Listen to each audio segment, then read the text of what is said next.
Tell me how, I got nothing to say.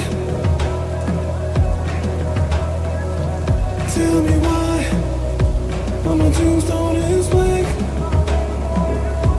'Cause I'm not the one who won't try. I'm not letting life pass me by. Don't tell me when the days are less gray. And tell me where is the road to less pain. How many days before I decay? It's getting so hard to get by. Where are all my trophies in life? And he hated the way he was dying, but the moment he turned on the light, he became what he dreamt of at night when he was young and hungry for life. Set to sail to a place I can't say. Live a life worthy of chase. The time is today. New blood in my veins. I won't be the joker in life, playing the part I don't like. And he hated the way he was dying, but the moment he turned on the light, he became what he dreamt of at night when he was young and hungry for life. And he hated the way he was dying, but the moment he turned on the light, he became what he dreamt of at night when he was young and hungry for life. Yeah.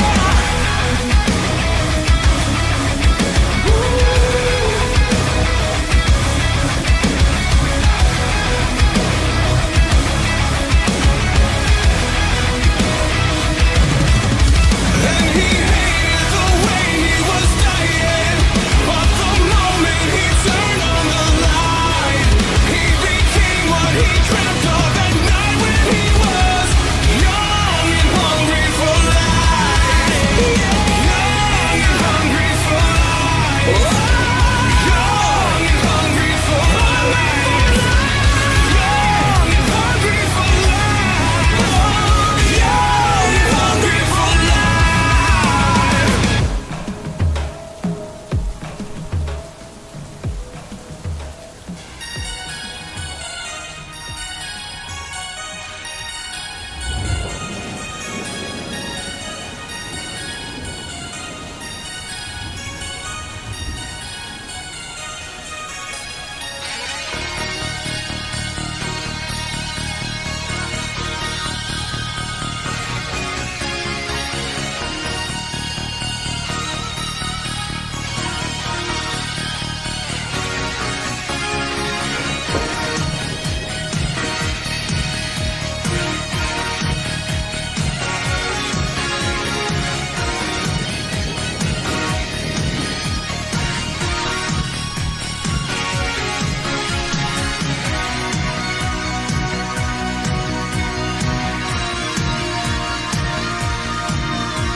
Oh my goodness!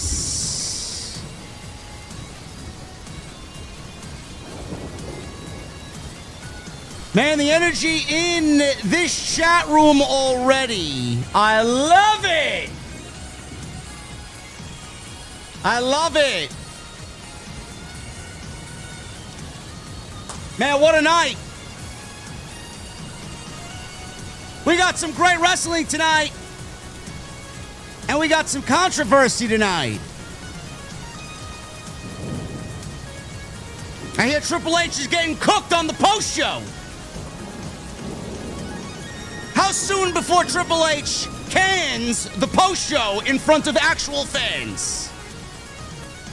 I hear they're chanting everything, including AEW, at good old Sesame Street Levesque.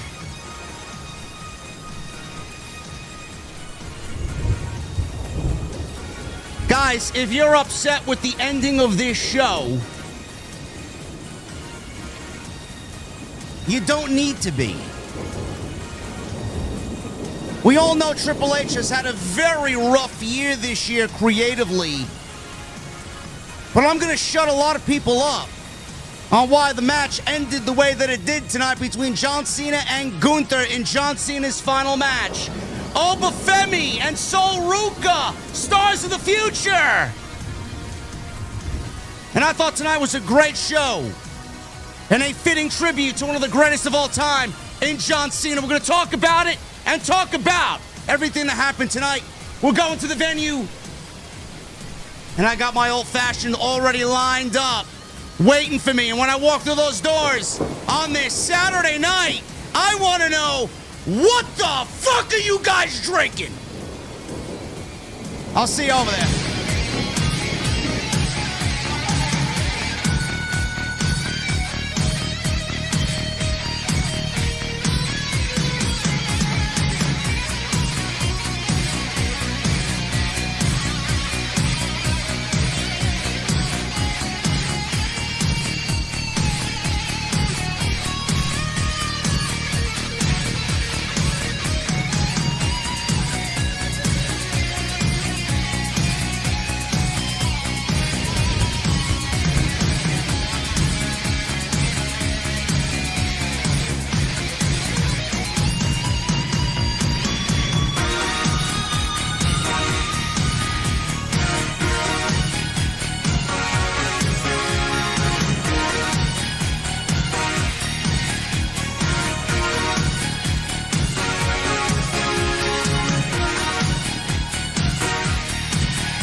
What is going on, guys? Thank you so very much for joining me right here on Off the Script. This is your Saturday night's main events for your Saturday, December 13th, 2025. I'm your host, JD from New York, as always, coming to you live from the OTS venue inside my mother's basement. Thank you guys so very much for joining me on this Saturday evening, wherever you may be. And we got to shout out a couple of VIPs already.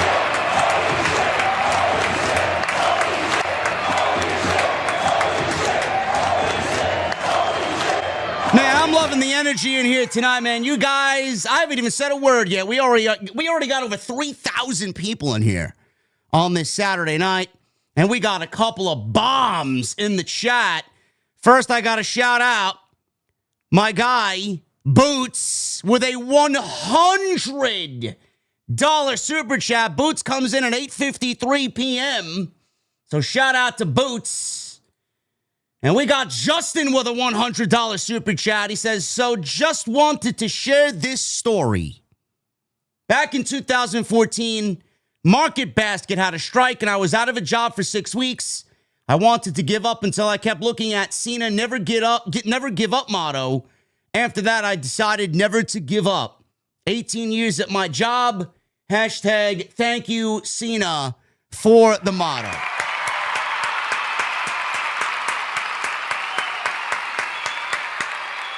Love it. Absolutely love it. That is awesome. And we got a $100 super chat from my guy, Matthew Or Ryan Matthew Russo, 4538. He says, at SS dot. I don't know what that means, but we appreciate Ryan Matthew Russo for joining us here on Off the Script. Man, you guys are crazy, man. We got almost 4,000 people in here. Crazy. Crazy. Thank you guys for being here. We're going to get into it. I know a lot of people were not pleased with John Cena's final year. Started off hopeful. Started off exciting. And then we got that heel turn,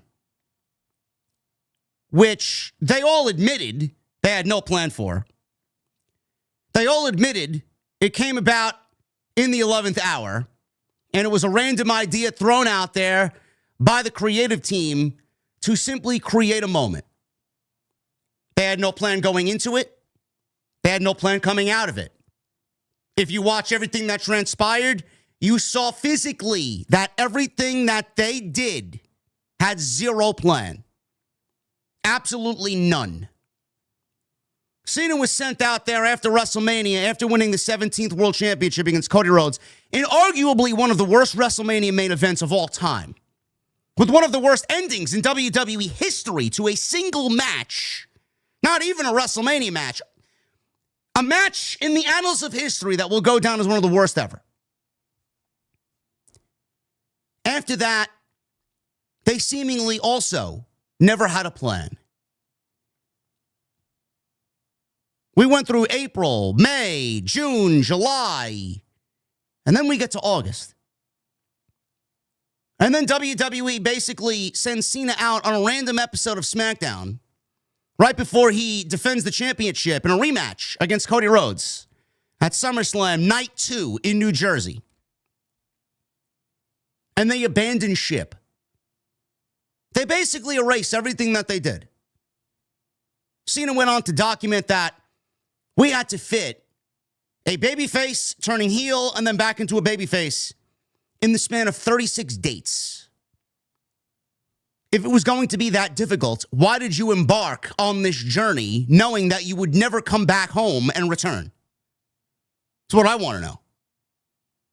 If you knew it was going to be that difficult, if you knew it was not going to make any sense, if you knew that it was going to be half-assed, then why did you do it? The Rock, Triple H, Ari Emanuel, John Cena, they all basically threw their hands up in the air and said, we don't care. We did it for a moment. We did it to sell an extra 10,000 tickets or so, roughly. Probably less than that, 7, 8, maybe 9,000 tickets for the Elimination Chamber. A chamber that was largely 90% sold out anyway. They did it to make a moment. The only thing that was planned, legitimately the only thing that was planned, and for a long time, was who John Cena would wrestle in his final match. That man was and was always going to be the man that got the final match tonight with John Cena, and his name is Gunther. Supposedly, this was planned well in advance of tonight's show, dating back to before when Gunther went out. Around the summertime, this was the idea. We're going to give John Cena and Gunther the final match on December 13th, Saturday night's main event. The way that they got to Gunther is they assembled 16 men. Again, it could have been done a lot better. 16 men in what they call the Last Time Is Now tournament. If you want John Cena's final match, you got to earn it. You got to win 4 times, and then you would be bestowed the honor of potentially retiring John Cena. Gunther went through 4 different guys. Gunther wrestled every single match that he had to, and it was the best match in the tournament. He wrestled Javon Evans. He beat Carmelo Hayes. He beat Solo Sikoa. And then in the final, he beat LA Knight. Every single match they wrestled was the best match in the tournament. The Gunther hate leading up to this night was very weird. It was very weird. People saying Gunther is boring. Gunther is not a good wrestler. Gunther is not a good heel. Gunther's not a good promo. The Gunther slander, honestly, from people who are so uneducated, it makes us look fucking stupid. These people give pro wrestling fans a bad name. There's nothing that Gunther does that does anywhere close to what these people said. Nothing Gunther does is defined as bad. Everything, in my opinion, that Gunther does is great. That's my opinion. You may share that opinion. You may not share that opinion. That's fine. Because I know Gunther's not everybody's cup of tea. But to say Gunther is bad and Gunther didn't deserve the nod is ludicrous to me. This was planned from the early summer. As soon as the tournament was announced, you knew who was going to win it.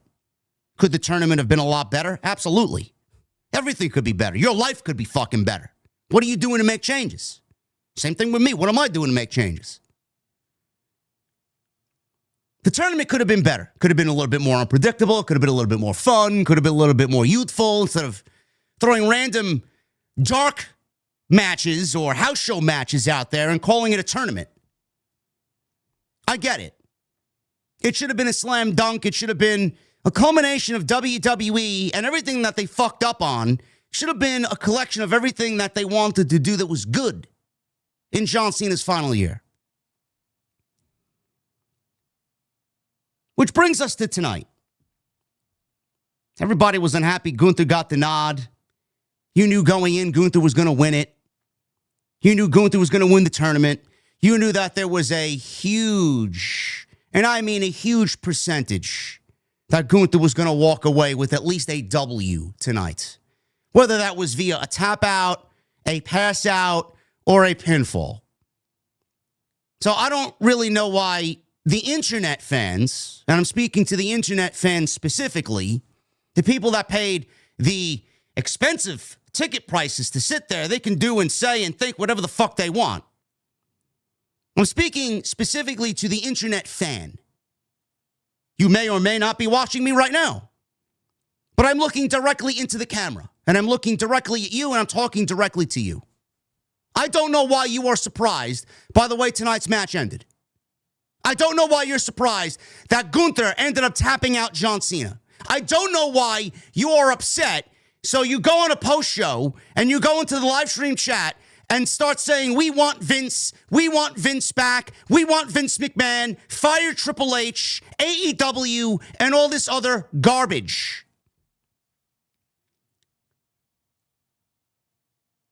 Gunther tapped out John Cena.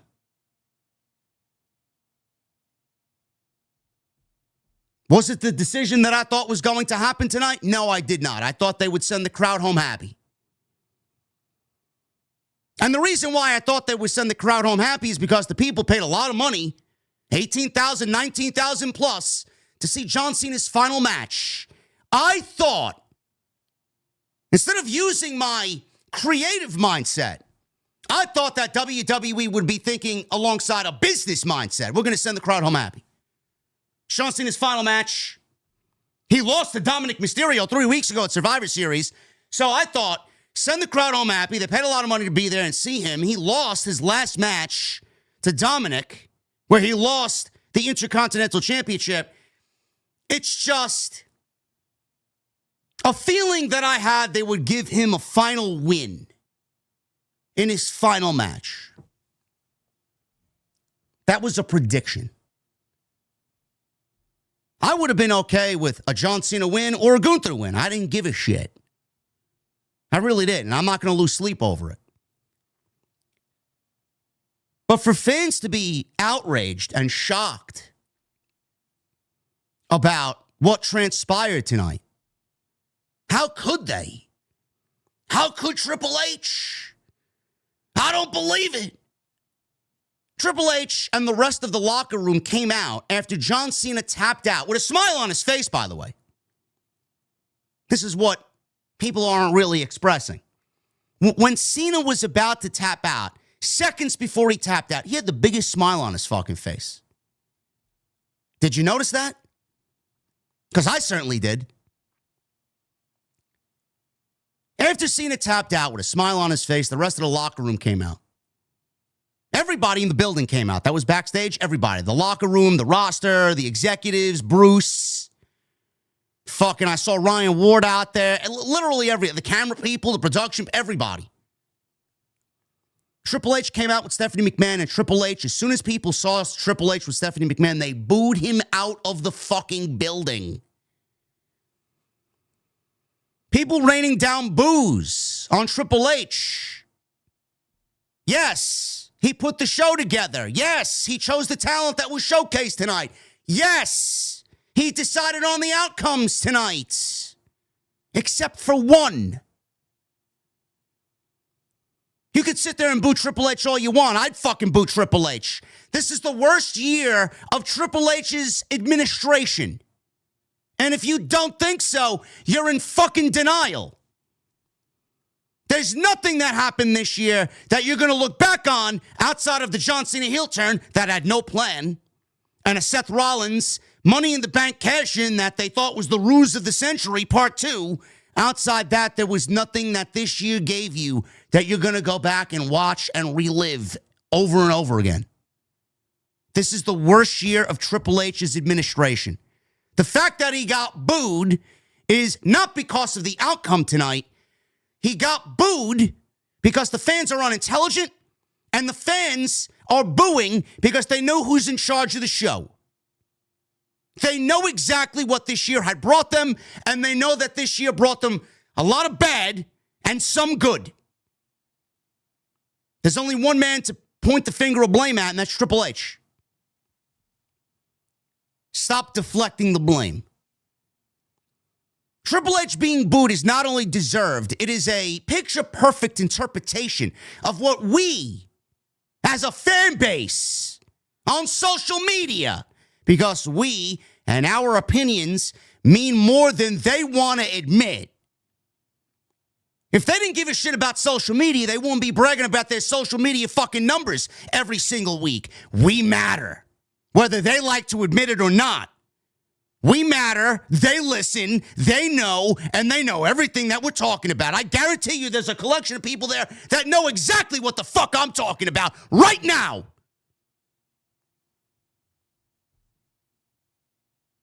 You could sit there and boo Triple H all you want. The fans booing is a perfect interpretation of what the creative was in 2025. Good. And he laughs about it. He smiles about it because there was not a there's not a piece of clothing that was left in the merchandise stands tonight. They made over $5 million tonight via the live gate with 19,000 people at the Capital One Arena in Washington, D.C. This was the biggest gate for an arena show in WWE history. He's smiling all the way to the bank. He doesn't give a fuck if you're booing him or not. He's going to do exactly what he wants to do and give you as little as possible because he knows you're going to eat it up like shit on a plate. The fans don't know why they're booing Triple H, though. They don't know why they're booing Triple H. The fans in the building aren't booing Triple H because of his career in 2025. The social media people, the fans at the post show, they don't know why they're booing Triple H. They think they're getting to Triple H. Triple H will let it bounce off of him. He'll have a fucking bigwig interview with ESPN or Fox Sports, and then he'll tell us to go fuck off next time he wants to talk about us around WrestleMania season. Shut the fuck up and just enjoy the product, he says. Well, we haven't. Dog shit. Your creative is terrible. But the fans in the building don't know why they're booing Triple H. They're booing Triple H because they think he was in charge of the decision tonight to have John Cena tap out. Chat, the reason why John Cena tapped out is because John Cena wanted to tap out.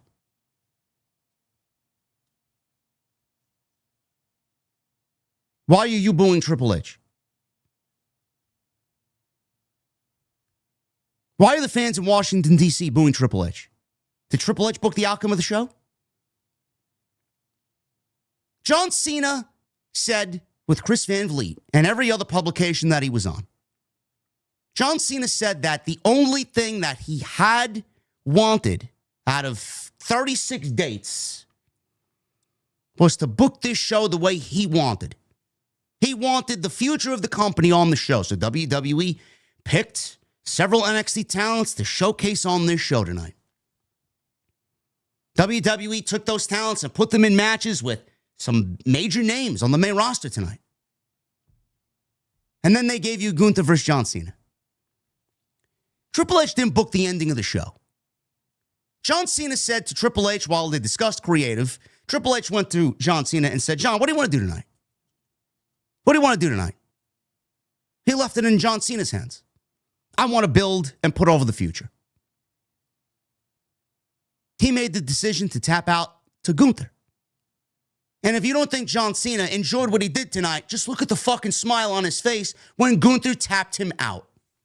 John Cena and the smile on his face is a picture that is worth 1,000 fucking words.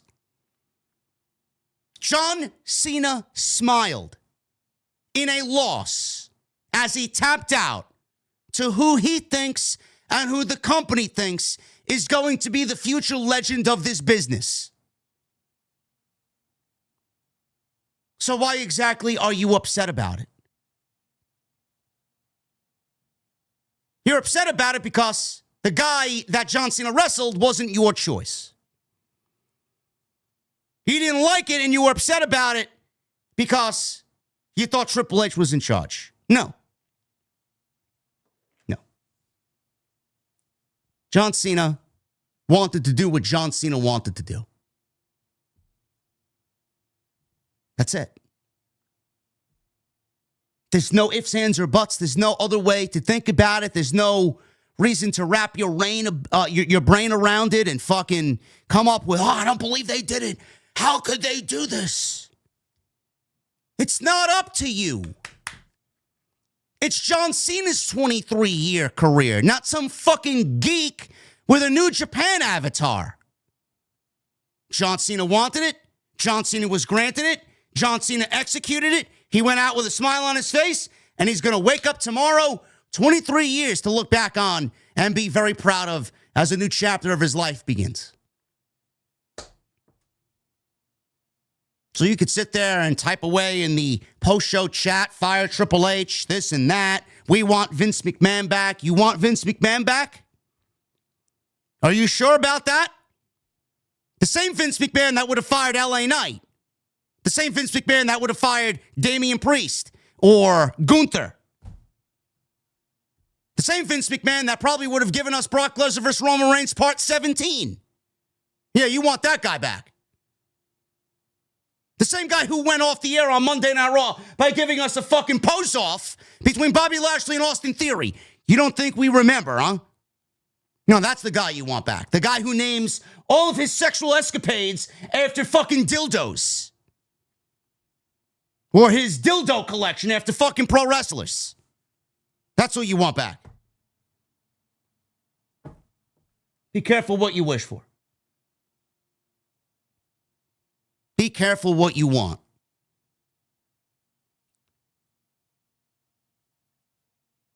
You could not have asked for a better send-off for a pro wrestler.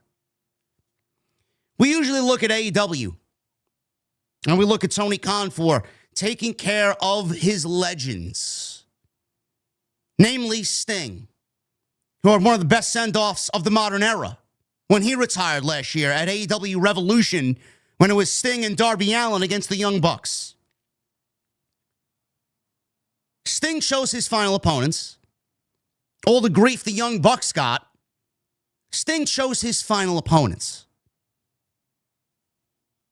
Sting went out on top with a W. They were the tag team champions. They had to legitimately vacate the tag team championships.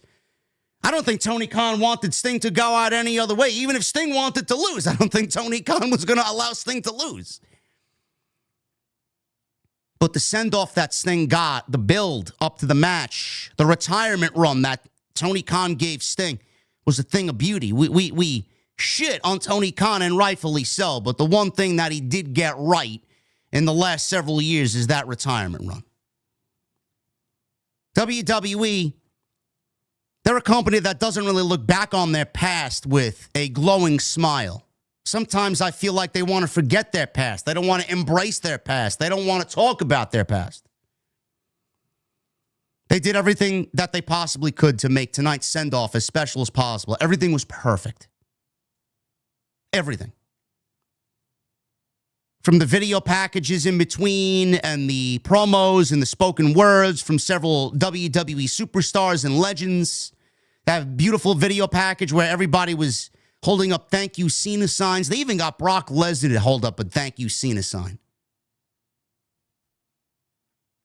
To the beautiful video package tonight that they aired at the end of the show before they went to black. Everything was perfect. You know what else was perfect? The match with Gunther. Do I think it was John Cena's best match this year? No, I don't. I thought the match with Cody Rhodes at SummerSlam and I thought the match with AJ Styles was better than tonight. But tonight was a perfect send-off for what was ultimately a down retirement run, a thumbs down retirement run. The match itself was great. John Cena battled Gunther, bruised at the end of it, gave you every last bit of what he had. Me personally, I was hoping for John Cena to pull out a couple of aces up his sleeve, maybe do a code red. He did do the leg drop off the top rope, though. I was surprised to see that. He did pull that out of his bag of tricks. I was hoping for another move or two that we haven't seen him do. Maybe he isn't physically capable of doing some of the things that he used to do. But I thought what they did in the 2 weeks that they had, telling the story that Gunther was going to tap out John Cena because in over 20 years, John Cena hasn't said the words, "I quit." It was the only story that they had. Everything from the entrances to the feeling to the introductions. I thought tonight was a perfect send-off as far as a presentation and a match performance. If you don't agree with that, I don't really give a shit. But I knew Gunther would deliver. And I knew John Cena would deliver because he's not going out and flaking on his way out. I thought tonight's match was excellent. I thought tonight's match was actually WrestleMania worthy. And I loved everything about it. And I'm not upset at the ending. I'm not upset at the ending. You may be upset at the ending, but you don't know why you're upset at the ending. Everybody's too trigger happy. Everybody's too quick to point the finger of blame at Triple H. There's plenty to blame Triple H about this year. I'm not excusing Triple H in 2025. There is so much more that you should blame Triple H for. Tonight is not one of those nights. You can boo Triple H all you want, and justifiably so. Tonight is not the night to boo Triple H. I just find it funny because that's the year that he's had. And that's the bad reputation that he has now created for himself. His creative was dog shit. He's played it way too safe. He doesn't know when to pay anything off. And he's fumbled time and time and time again, especially after what we just got at Survivor Series, which was one of the worst stadium shows in the history of the company. There's plenty to blame him for. Tonight is not that night. And again, I reiterate, John Cena's decision tonight, that was his. That was his to go out on a losing effort. That was his decision to tap out. That was his decision to put over Gunther. For someone who built this entire show and wanted NXT to be showcased, why would you think anything else? How stupid, how selfish would it have looked If John Cena booked this entire show to give a foundation and a fucking blueprint and a stage for these NXT talents to showcase their abilities and show the fans what the future of the company looks like, how selfish would it be for John Cena to go into the main event and then win over 38-year-old Gunther? You guys got to think, bro. There are things to get upset about. Tonight's not one of those times. Tonight's not one of those things. Honestly, just calm the fuck down. I hope 2026 is going to be better. I really do. I don't have any faith in it. I don't trust Triple H like I used to. Now they don't have John Cena. I said this a few weeks ago. I said this during the Survivor Series post show. You know, WWE knew that they had John Cena for 36 dates. It should have been more. There should have been at least a whole year's worth of dates so that we could get those in-between dates to really flesh out some things that didn't really get fleshed out. Like, we didn't see Cena coming out of Survivor Series going into this show. There was no time to have Cena on Raw or SmackDown to cut a promo on Gunther. I felt like we needed that. I felt like it would have made tonight that much more special.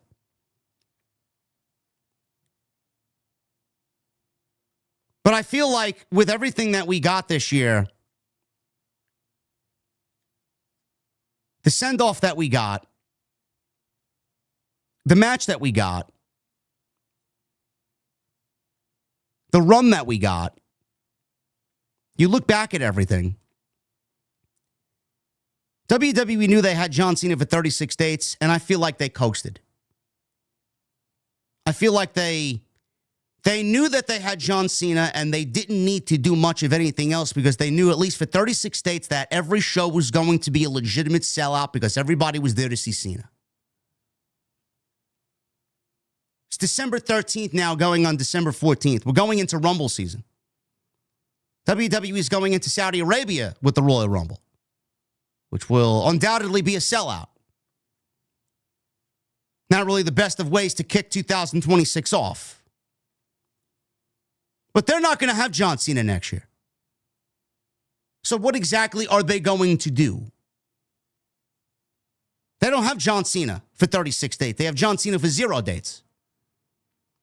Instead of coasting off John Cena's back, knowing that they had everything in their bag, what are they going to do now? What are they going to do to ensure that all those 36 dates that John Cena was a part of, now he's not going to be a part of? What are they going to ensure, or what are they going to do to ensure that everybody shows back up in the arenas and continues watching the show? They don't have the luxury of John Cena anymore. Now they need to go back and do what they did the year before John Cena announced his retirement. They need to get back to storytelling. They need to get back to fleshing things out and booking week-to-week episodic television. Stories that are going to keep us guessing and keep us wanting more.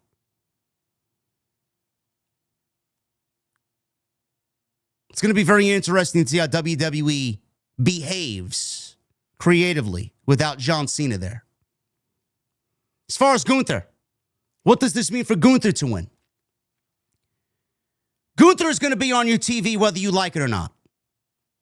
I think Gunther's great. Gunther's a throwback to what I think is professional wrestling. He's a great villain. He's a great promo. He's got that aura about him. He comes out and you know shit's about to happen. He's one of the more legit guys on the roster. One of the more legit guys that we've seen in WWE in a very long time. When he shows up, you know he means business. And he gets in the ring, the bell rings, he never has a bad match. He doesn't. John Cena tapping out tonight aided in Gunther getting to the next level of his character. We go from the ring general who is destroying the NXT system. Longest reigning United Kingdom champion of all time. Former NXT world champion. Shows up on the main roster. He is the longest reigning Intercontinental Champion at 666 days.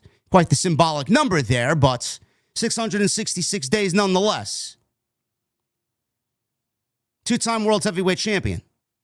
He has yet to hold the WWE title. That could be in his future sooner rather than later. But right now, Gunther does not need the championships. He doesn't need to be chasing championships. He doesn't need one around his waist. You see the elevation of Gunther's character. We go from that to the championships he's won and the records that he's had. And now he's on a crusade to retire legends. He retired Goldberg. He retired Cena. He may or may not retire Styles, for all we know. Styles is supposed to retire in 2026. And then the big one, Brock Lesnar. Everybody's looking at Gunther and Lesnar next year at WrestleMania. It could very well happen. Gunther could be the last opponent for Brock Lesnar when all is said and done as well. So you're looking at Gunther become his own version of a career killer. So not only did John Cena retire tonight, John Cena aided in getting Gunther to the next level of his character growth. This is the next stage in the elevation of Gunther. To do that, Cena needed to tap out. To do that, Cena needed to aid in Gunther saying he was going to tap John Cena out and then living up to that. Again, why would John Cena go against what Gunther said as a dominant, legit heel and then have Gunther look bad? You know, when you say something, especially if you're someone like Gunther, you need to show up and deliver on those promises.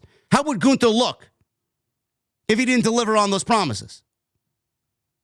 Again, Cena made the decision. Cena understood the mission, and Cena understood exactly what the outcome would result in. So again, I ask, why are you upset? I had no problem with anything that happened from the moment that bell rang in the beginning of that match. After 20 minutes, I had no problem with what happened when the bell rang again and it was official that Cena tapped out. We're going to talk over Femi. We're going to talk Cody Rhodes and the safe and the very anticlimactic ending to what I thought was, honestly, it was on its way to being a great fucking match. Oba and Cody Rhodes, NXT champion versus WWE champion. I got a lot to say about that ending. Sol Ruca and Bayley. That's the match that followed. You got a future legend in Bayley. And you got an up-and-coming, everyone's hyped about, Sol Ruca. Now, to tell you why exactly I loved the ending of that match. And then we got Javon Evans and Leon Slater from TNA. He's the TNA X Division champion. They went into a non-title situation against AJ Styles and Dragon Lee. I thought that match, for what it was, short but explosive. Short but very good. And then obviously Cena and Gunther will detail how we got to the ending and what I liked and what I didn't like about the match. This was a very good show in my opinion. Gunther didn't win the NXT championship. I thought he was the NXT champion. Didn't Dragunov beat him for the title? I could have swore Dragunov beat him for the NXT championship. Maybe I'm thinking the NXT UK championship. Regardless, he was a legend down in NXT too. We're going to go over tonight's show. I thought tonight was a very good show. Wasn't one of WWE's best shows, but coming out of Survivor Series, I think we're looking for any sort of positive that the company has right now. And I very much enjoyed the 2 hours and change that was tonight's Saturday night's main event. It is fair to say this was probably the best Saturday night's main event. I think we can all kind of come to a common agreement in that. So thank you guys very much for all of your support. We're going to get into tonight's show. And we are sponsored tonight by Blue Chew. It was the NXT UK title. Okay. NXT UK title. Yeah, that's right. Yes, that's right. They had the NXT UK titles on WWE television because they had closed down and they needed to merge the... Yes, you guys are correct. You guys are correct. The fact that it took place on NXT, I was thinking that it was for the NXT men's title. But it was the NXT UK title. Yes, I remember that match being fucking incredible, by the way. Follow me on social media at JDfromNY206. Twitter, Instagram, TikTok, and Cameo. Hit that subscribe button down below. Chris Vice 1, JD is rage baiting. No, I'm not. Everything I said, I firmly believe in. I'm not rage baiting anybody. The only people that rage are the ones that don't agree with my wrestling opinion, and that's on you. I'm not rage baiting anybody. Everything I say on this show, I would tell you straight to your face. Follow me on social media. At JD from NY206, Twitter, Instagram, TikTok, and Cameo. Hit that subscribe button down below. Turn on the bell for notifications. Go and check out all the great content on the channel. We were live on Monday for the Raw Post Show. Tuesday Night Titans, Jason and I, the Solid Monster and I. If you guys are new around here, we have a show called Tuesday Night Titans. Best two-man podcast in the entire wrestling community. Every Tuesday, we're live, 8:30 p.m. Eastern, right here on this channel. We got you guys ready for tonight. So if you want to go back and listen to that, a very great discussion every single week. Go and check that out. Wednesday, Jesse returned to the Dynamite post shows. Him and I were live on Wednesday. I uploaded my thoughts on the LA Knight fan outrage situation. That was on Thursday. And then last night, we uploaded a video on the Logan Paul exposing Travis Scott situation, on why Travis Scott didn't come back to WWE. And we were live for Friday Night SmackDown as well last night. So a week that's full of content. Go check it out. Tonight we're sponsored by Blue Chew Gold. Blue Chew Gold. Code JD at checkout. Make sure you guys go check out Blue Chew Gold. 10% off Blue Chew Gold when you use that code JD at BlueChew.com. Hit that thumbs up. We already are looking at 1,200 likes. I'd love to get that to 1,500. Can we do 1,500 likes tonight? For tonight's Saturday night's main event post show, Cena's final match. And super chats are open. You guys have already fucking killed it. And we're not even started yet. Thank you guys very much.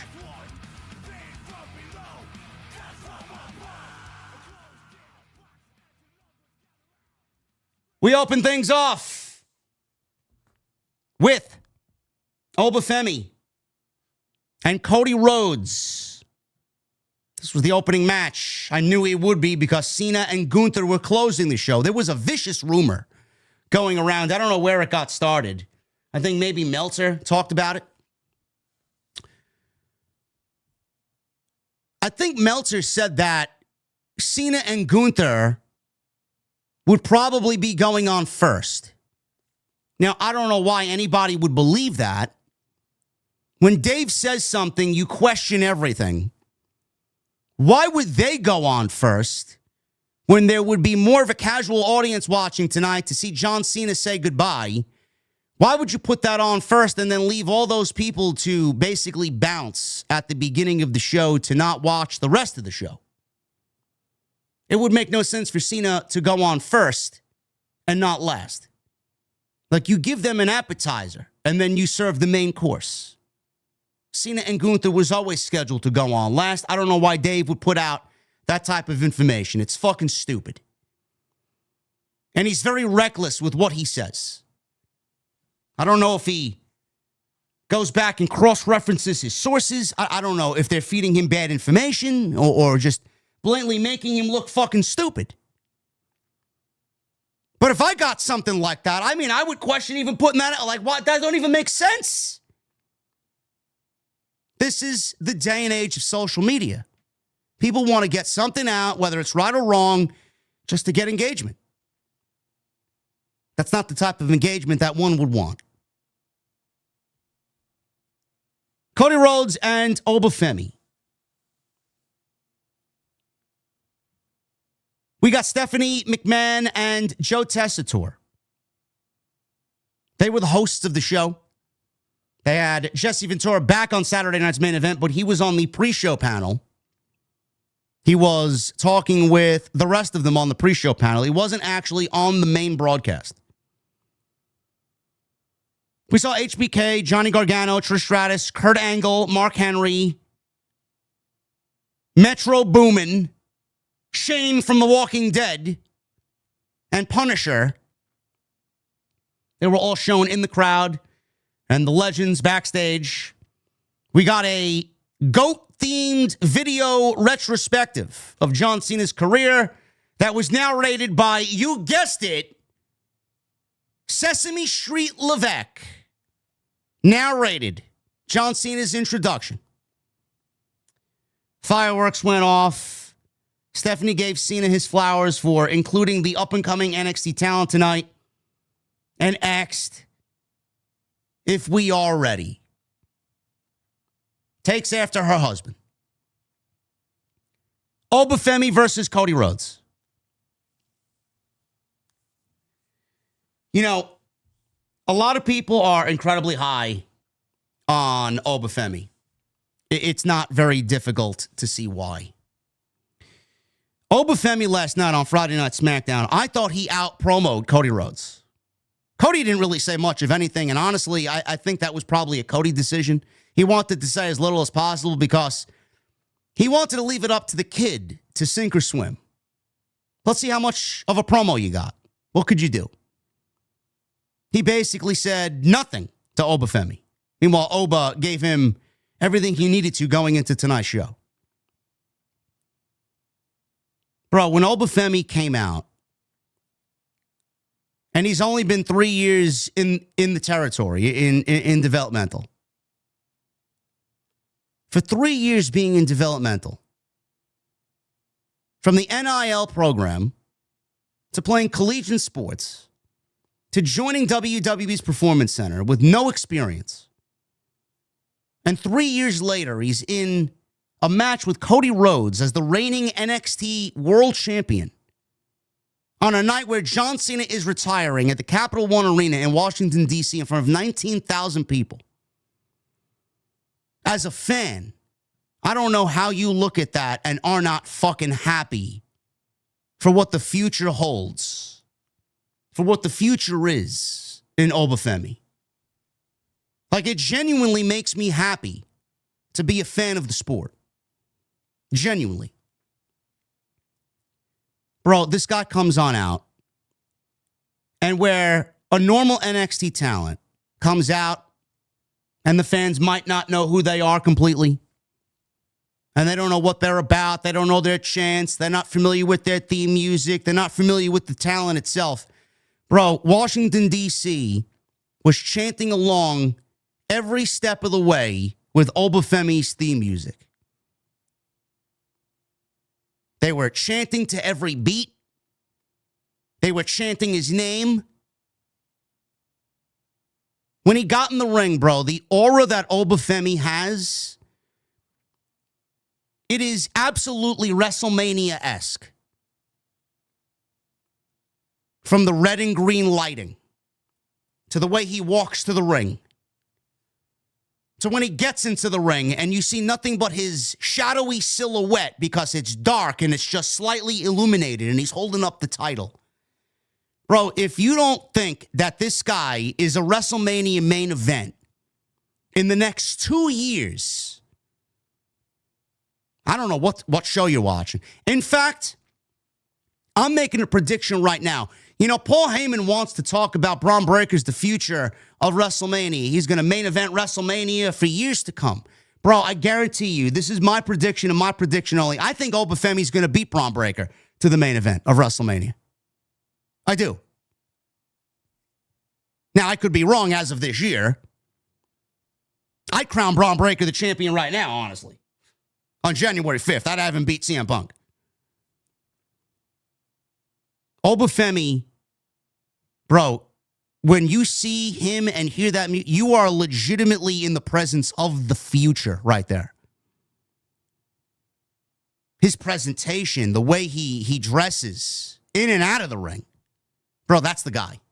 I don't give a shit who else you got lined up, bro. That is the guy right there.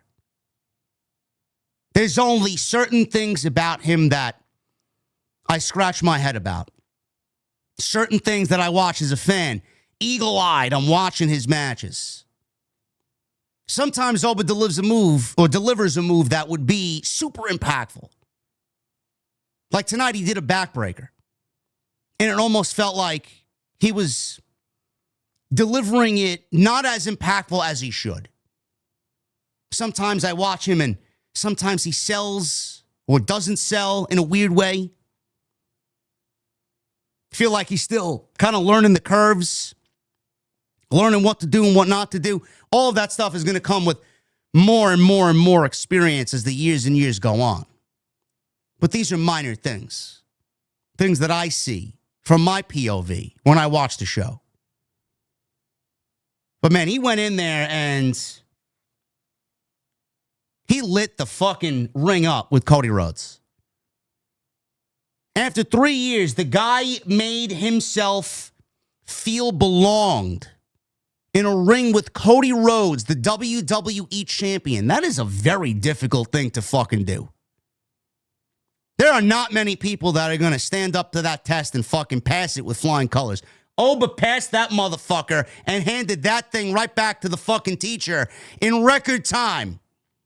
Here you go, teach. Give me my A.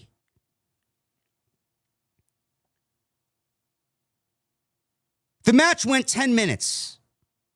Just about 10 minutes.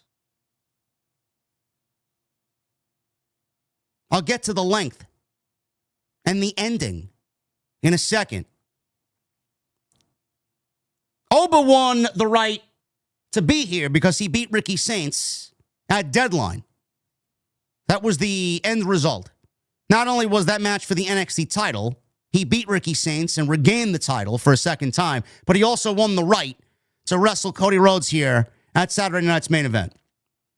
He also just beat Javon Evans on Tuesday's NXT episode, so he's been very busy lately. Or I guess, thanks to Ricky Saints, he retained the title. I don't know if he beat Ricky Saints, or Javon Evans, rather, but Ricky Saints caused a scuffle on Tuesday night. So he didn't lose the championship. He won it. He defended it against Javon Evans, and Ricky Saints turned heel.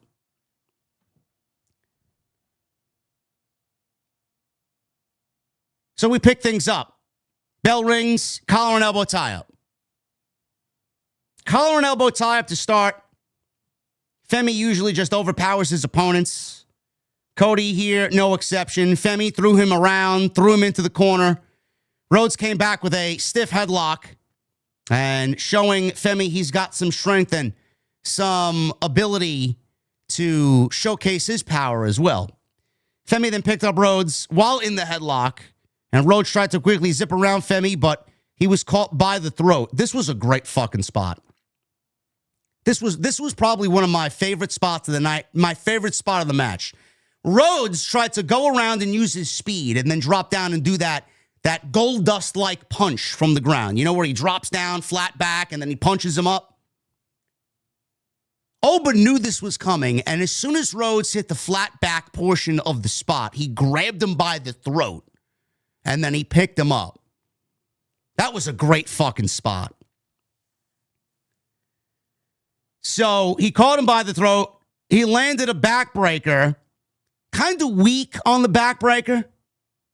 But he methodically started to pick Cody Rhodes up and use his strength more. He whipped Rhodes into the corner. Rhodes comes out, starts throwing punches. Femi didn't like that, and he picked up Rhodes and tossed him across the ring. Rhodes dodged a charge and went for a power slam, but Femi blocked it and hit a power slam of his own. Every time Rhodes threw a kick or a shot at Femi, Oba just shook it off and delivered one of his own. So they really kind of set the tone for Oba being obviously the taller and the stronger one here, and Rhodes' offense wasn't going to work right out of the gate like it normally would. So Femi hit a backbreaker, another one, pulled Rhodes to his feet, hoisted him up. Rhodes rolled out. Femi charged at Rhodes, dodged it, sent him into the ring post, shoulder first. Femi staggers back, and Rhodes hits a power slam finally, and then a Cody cutter. And Femi kicks out at a 2 off of a Cody cutter. Rhodes tried another cutter, but Femi caught him. Rhodes twisted Femi to the outside, and he went to dive after him, but Femi caught him with an uppercut, which looked brutal, through the ropes. Femi charged in the ring again, but Rhodes pulled down the top rope, sending him to the outside. This was also kind of, I don't want to say sloppy, but it looked like there was just a little miscommunication or a little misstep on Oba, where he tried to charge in for something and he kind of hesitated a little bit and then went over the top rope. So they're on the outside now, on the aisleway side.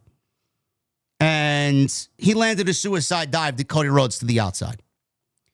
So we go back in the ring. Rhodes is off again, but Femi gets right up and runs right into the ring, and he caught Cody bouncing off the ropes in a beautiful spine buster. Femi then picked up Rhodes, but again, Rhodes dropped out of it. Femi clotheslined him over the top rope, and then he follows him to the outside and hits a running European uppercut onto the announce desk. Rhodes rolls over the announce desk on the floor right next to Wade Barrett and Michael Cole, and we see him immediately busted open in the ear. So Cody is bleeding from the ear. Looks like he busted his ear open. I don't know if it was his eardrum. I don't know if he cut himself on the ear via the uppercut on the table. I don't know. But that's how they sold it. He took a nasty tumble over the table. There were sharp edges and steel on the table, and he got busted open.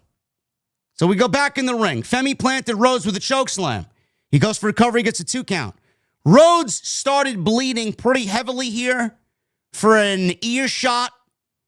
I didn't really think it was that bad, but when they did the close-up in the ring, it looked like Rhodes, the blood was just kind of seeping from his ear and was kind of smeared all over his face. So it did look bad. It might be a broken eardrum. We don't know. Femi tried another pop-up. Rhodes countered into another Cody cutter.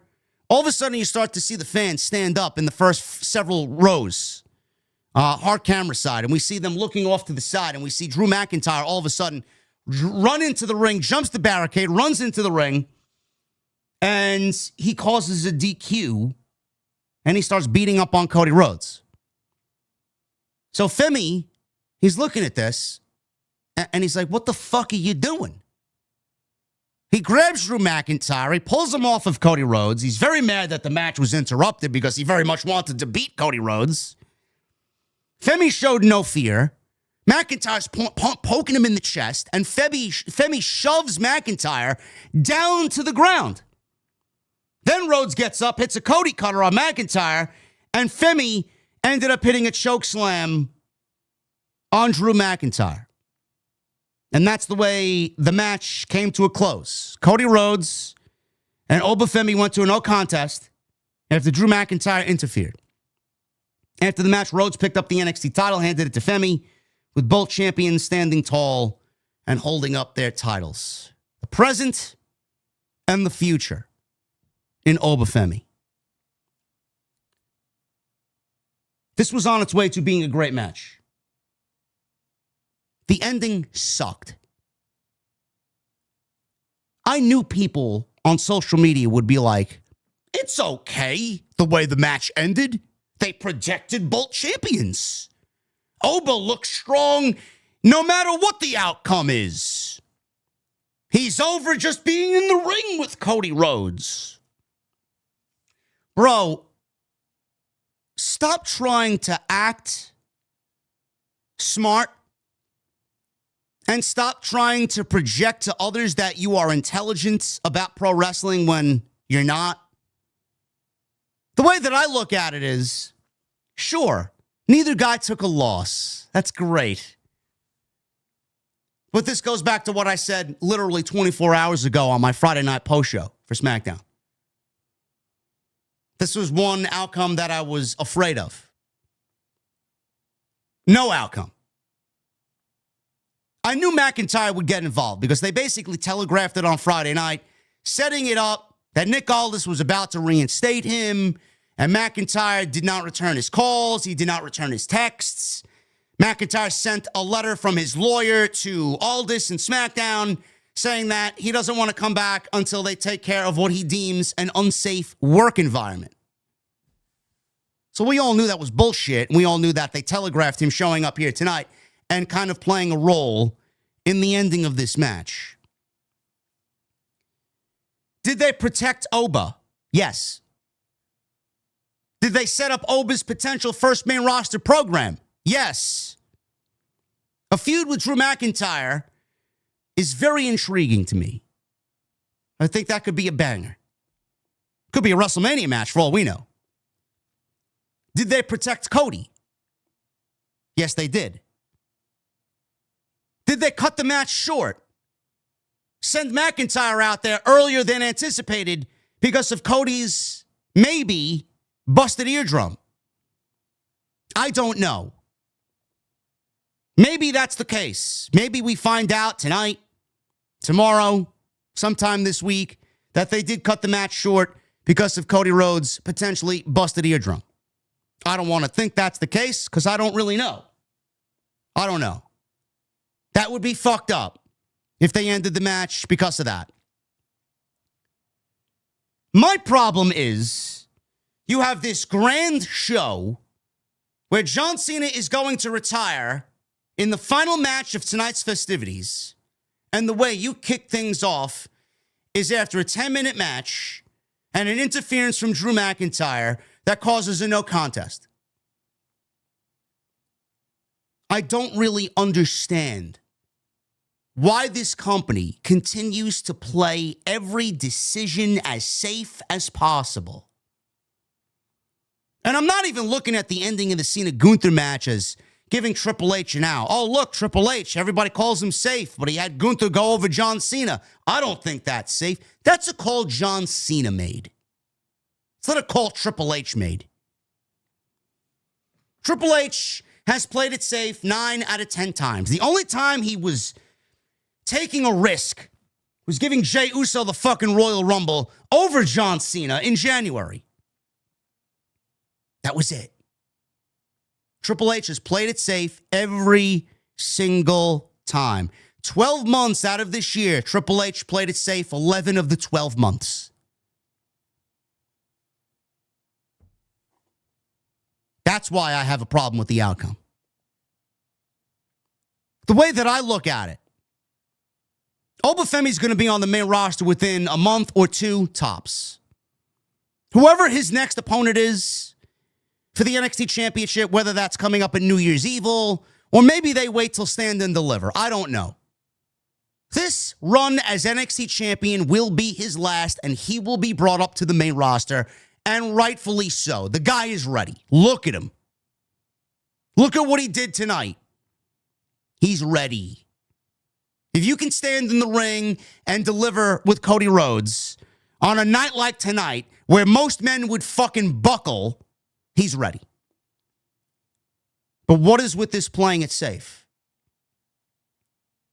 We all know Drew McIntyre is going to go into another match with Cody Rhodes and more than likely lose again. The further you get into WrestleMania season, the less likely it will be Drew McIntyre is going to win the WWE Championship. Whether it's for a week or 2 weeks, a month, why?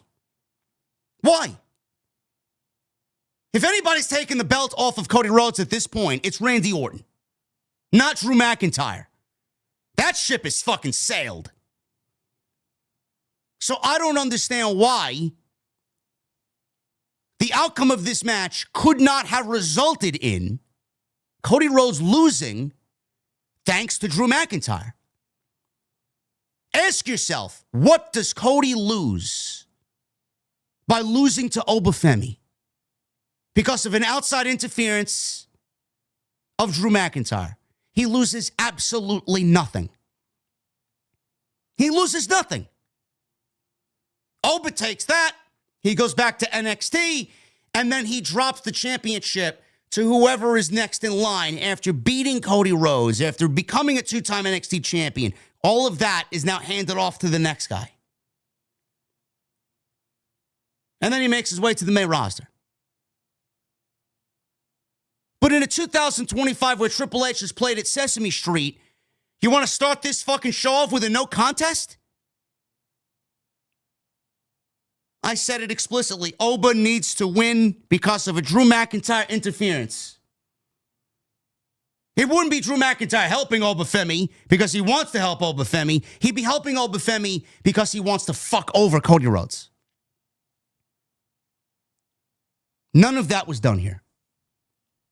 Instead, they played it safe, and they took the cheapest way out, no contest. And then the fans eat it up. The wannabe analysts, they want to eat it up. Oh, Oba was protected. Oh, Cody was protected. Oh, you can't beat Cody Rhodes. Yes, you can. Yes, you can. Look at Oba. Look at Oba compared to Cody Rhodes. Who would have had a problem with it? You're going to go right into a feud with Drew McIntyre, a third match with Drew McIntyre, beat Drew McIntyre, and then what happens then? You get your win back. And poor Drew McIntyre, if they did plant the seed for his eventual feud with Femi when he gets to the main roster, what's going to happen then? McIntyre's probably going to lose there too. Drew McIntyre, always the bridesmaid and never the bride. At this point, he should just stop showing up to the fucking bridal party. Don't even accept the invitation anymore. The ending sucked. But I'll tell you what, I said on social media, they got me. They got you, they got me, they got everybody. They got you wanting more. I doubt this is the last time between Oba and Cody Rhodes. Highly doubt it. They got us. We wanted more. I would have taken easily another 5 to 8 minutes. Easy. It felt like the match didn't even get into that next gear. I felt like they were just fucking gearing up for whatever was next, and then it just abruptly ended. Now, who knows? It could have been because of the eardrum, and they called an audible to end the match and cut the match short. Again, we don't know. We'll find out hopefully soon. But I did feel like the match was short. But for the time that they were given, from the beginning to the end, Oba made himself a star, if not already. He showed up. He did the work. Everything he did was great, and he looked the part. This worked beautifully for Femi. This did exactly what this entire show sought out to do. Create and show you the future. That's exactly what Femi did. And Cody Rhodes, obviously, he helped get Oba to where the ending happened, and he led Oba through a great match, and I wanted to see more. But I do feel like it was terribly cut short. Should have went easy 15 minutes. It's another thing. It's a common theme through most of this. Bayley and Sol Ruka got more time than Cody Rhodes and Femi. Bayley and Sol Ruka got as much time as any other match on this show. The only other match that got more was Cena and Gunther, obviously. They were the second longest match on this show. But I love what these guys did here outside the ending. The ending was terrible. Happy for Oba. I can't wait to see him on the main roster. That's exactly what a show like SmackDown needs. They need someone like Femi.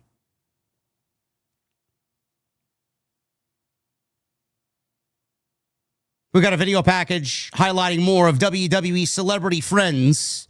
Peyton and Eli Manning, Snoop Dogg, Jimmy Fallon wishing Cena well in retirement. Tom Brady, Lil Yachty, Vanessa Hudgens, and Jimmy Kimmel. They all aired earlier in the night, and they just replayed it on the main program. Back from the break, more accolades for Cena from Kurt Angle, AJ Styles, Bayley, Rey Mysterio, Charlotte Flair, Jey Uso, Stephanie McMahon, and CM Punk, who was a tearful CM Punk, telling Cena that he left the WWE better than when he first got here. Tyrese Halliburton, Chuck Zito, they were all shown in attendance. One guy that was very missing was Randy Orton from all of this. Not a single mention, not a single visual of Randy Orton anywhere to say thank you to Cena. Does anybody else find that odd? Did Orton retire and we don't know?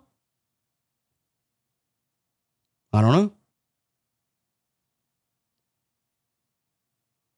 Another guy SmackDown could desperately use is Randy Orton.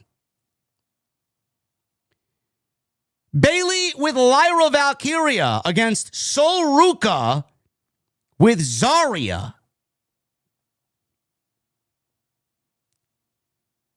I thought this was great. I really thought this was a really good match here. Now, you could see why everybody is very high on Sol Ruka. But I was actually quite surprised that Bayley got the nod for this show over everybody else. I'll get to that in a second. But what they delivered here was exactly what the mission was. Help build the future. Sol Ruka showed up, and she got the W over Bayley. And again, I have no problem with that. And I'll explain why. So Bayley comes on out, and obviously we hear role model.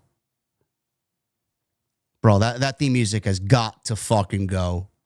I mean, in the last month or so, we got Tommaso Ciampa, Johnny Gargano, and Gunther all getting their old NXT themes back. Can we get Bayley her original theme back? Please. Please.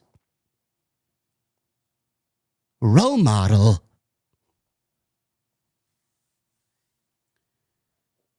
So Bayley comes on out. Sol Ruka comes on out with Zarya. This match was made on December 5th. And last Tuesday on NXT, Ruka invited Zarya to the party Saturday night, which was nice of her. That heel turn is coming eventually with Zarya turning on Sol Ruka. I don't know when, but I'm glad it didn't happen tonight. Bayley stopped by when she came out. She hugged Trish Stratus and Eve Torres, who was in attendance. So Trish and Eve was out there. Bell rang. They locked up. Bayley managed to get a headlock, transitioned into a waist lock. Ruka tried to roll out of it.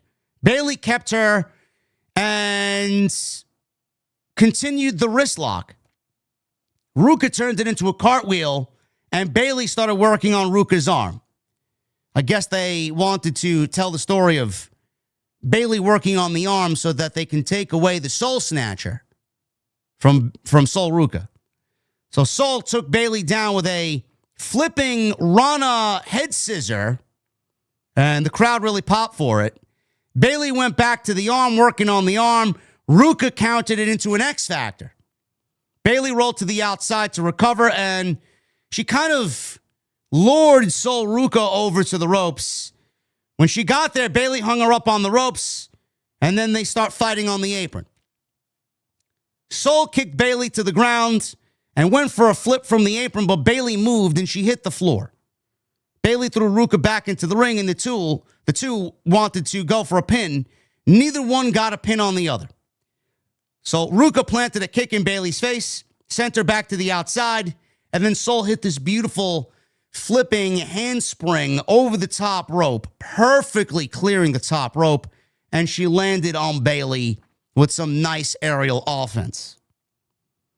So Sol rolls Bayley back into the ring.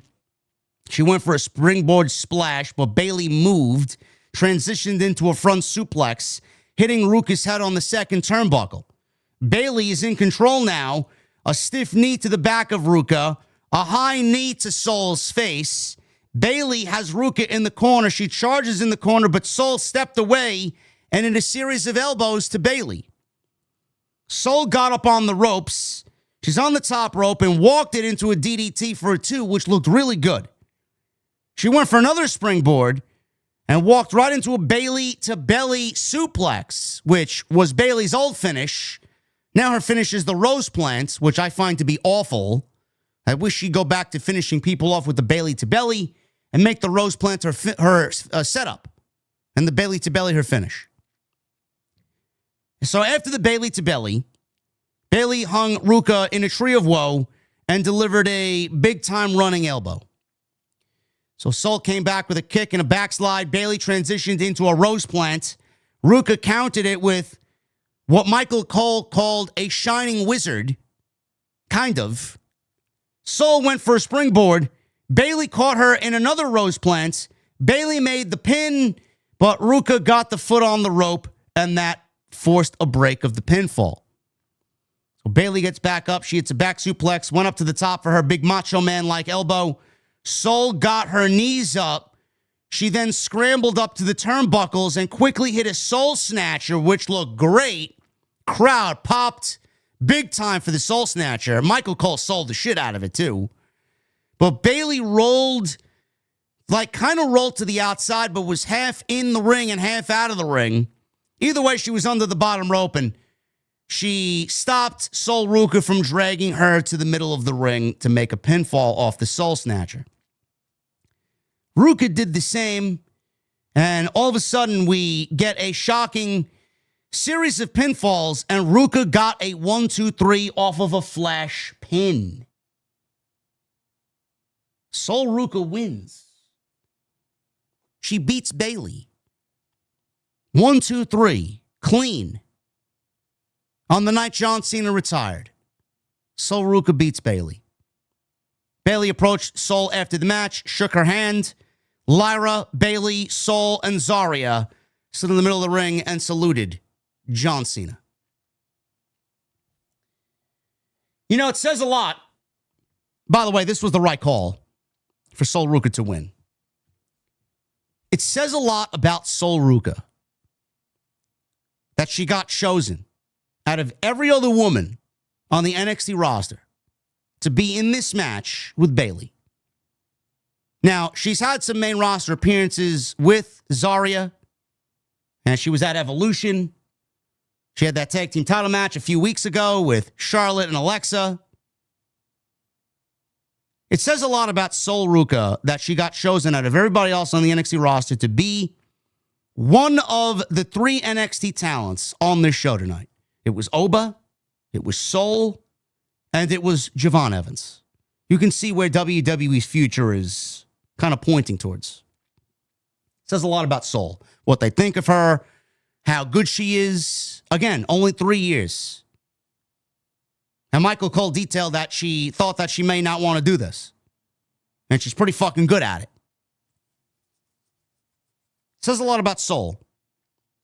But to me, it says more about Bayley. Not only what Bayley brings to the table as far as what she does in the ring, but it says a lot on what the company thinks of Bayley.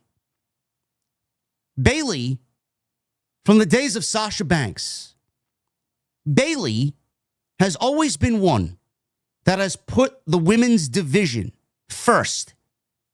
The growth, the health of the women's division first before she does anything in regards to herself. I remember the stories where Sasha and Bayley, they went out in front of a sold-out MetLife Stadium when Becky and Charlotte and Ronda were in the main event. And Becky became Becky Two Belts, that they were out there to see those women main event WrestleMania for the first time. They were there. They wanted to be there front and center to show their support on how much that meant to them and to women's wrestling, especially in WWE. The reason why the women's tag team titles exist is because of Sasha Banks and Bayley. That's the reason why you see them the way you see them today. We would not have them if Sasha and Bayley did not push for the women's tag team division and the women's tag team championships to be created. Now, whether they are successful to you or not, that doesn't really mean much of anything. They're not. They have largely been a failure. But the reason why we have them is because of Bayley.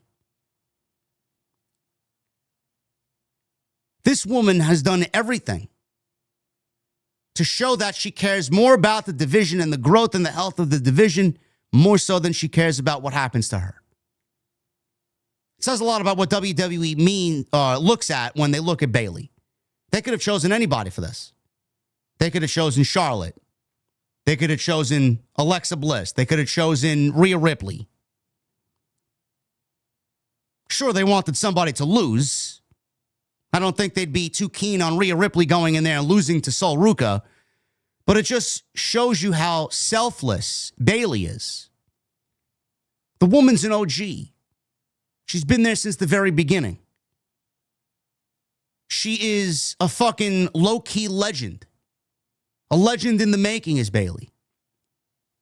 And when all is said and done, in regards to Bayley, she's going to be one of the most influential, if not right there underneath Becky Lynch, for most influential female figures in the history of WWE women's wrestling. And if she's not, it's a fucking crime.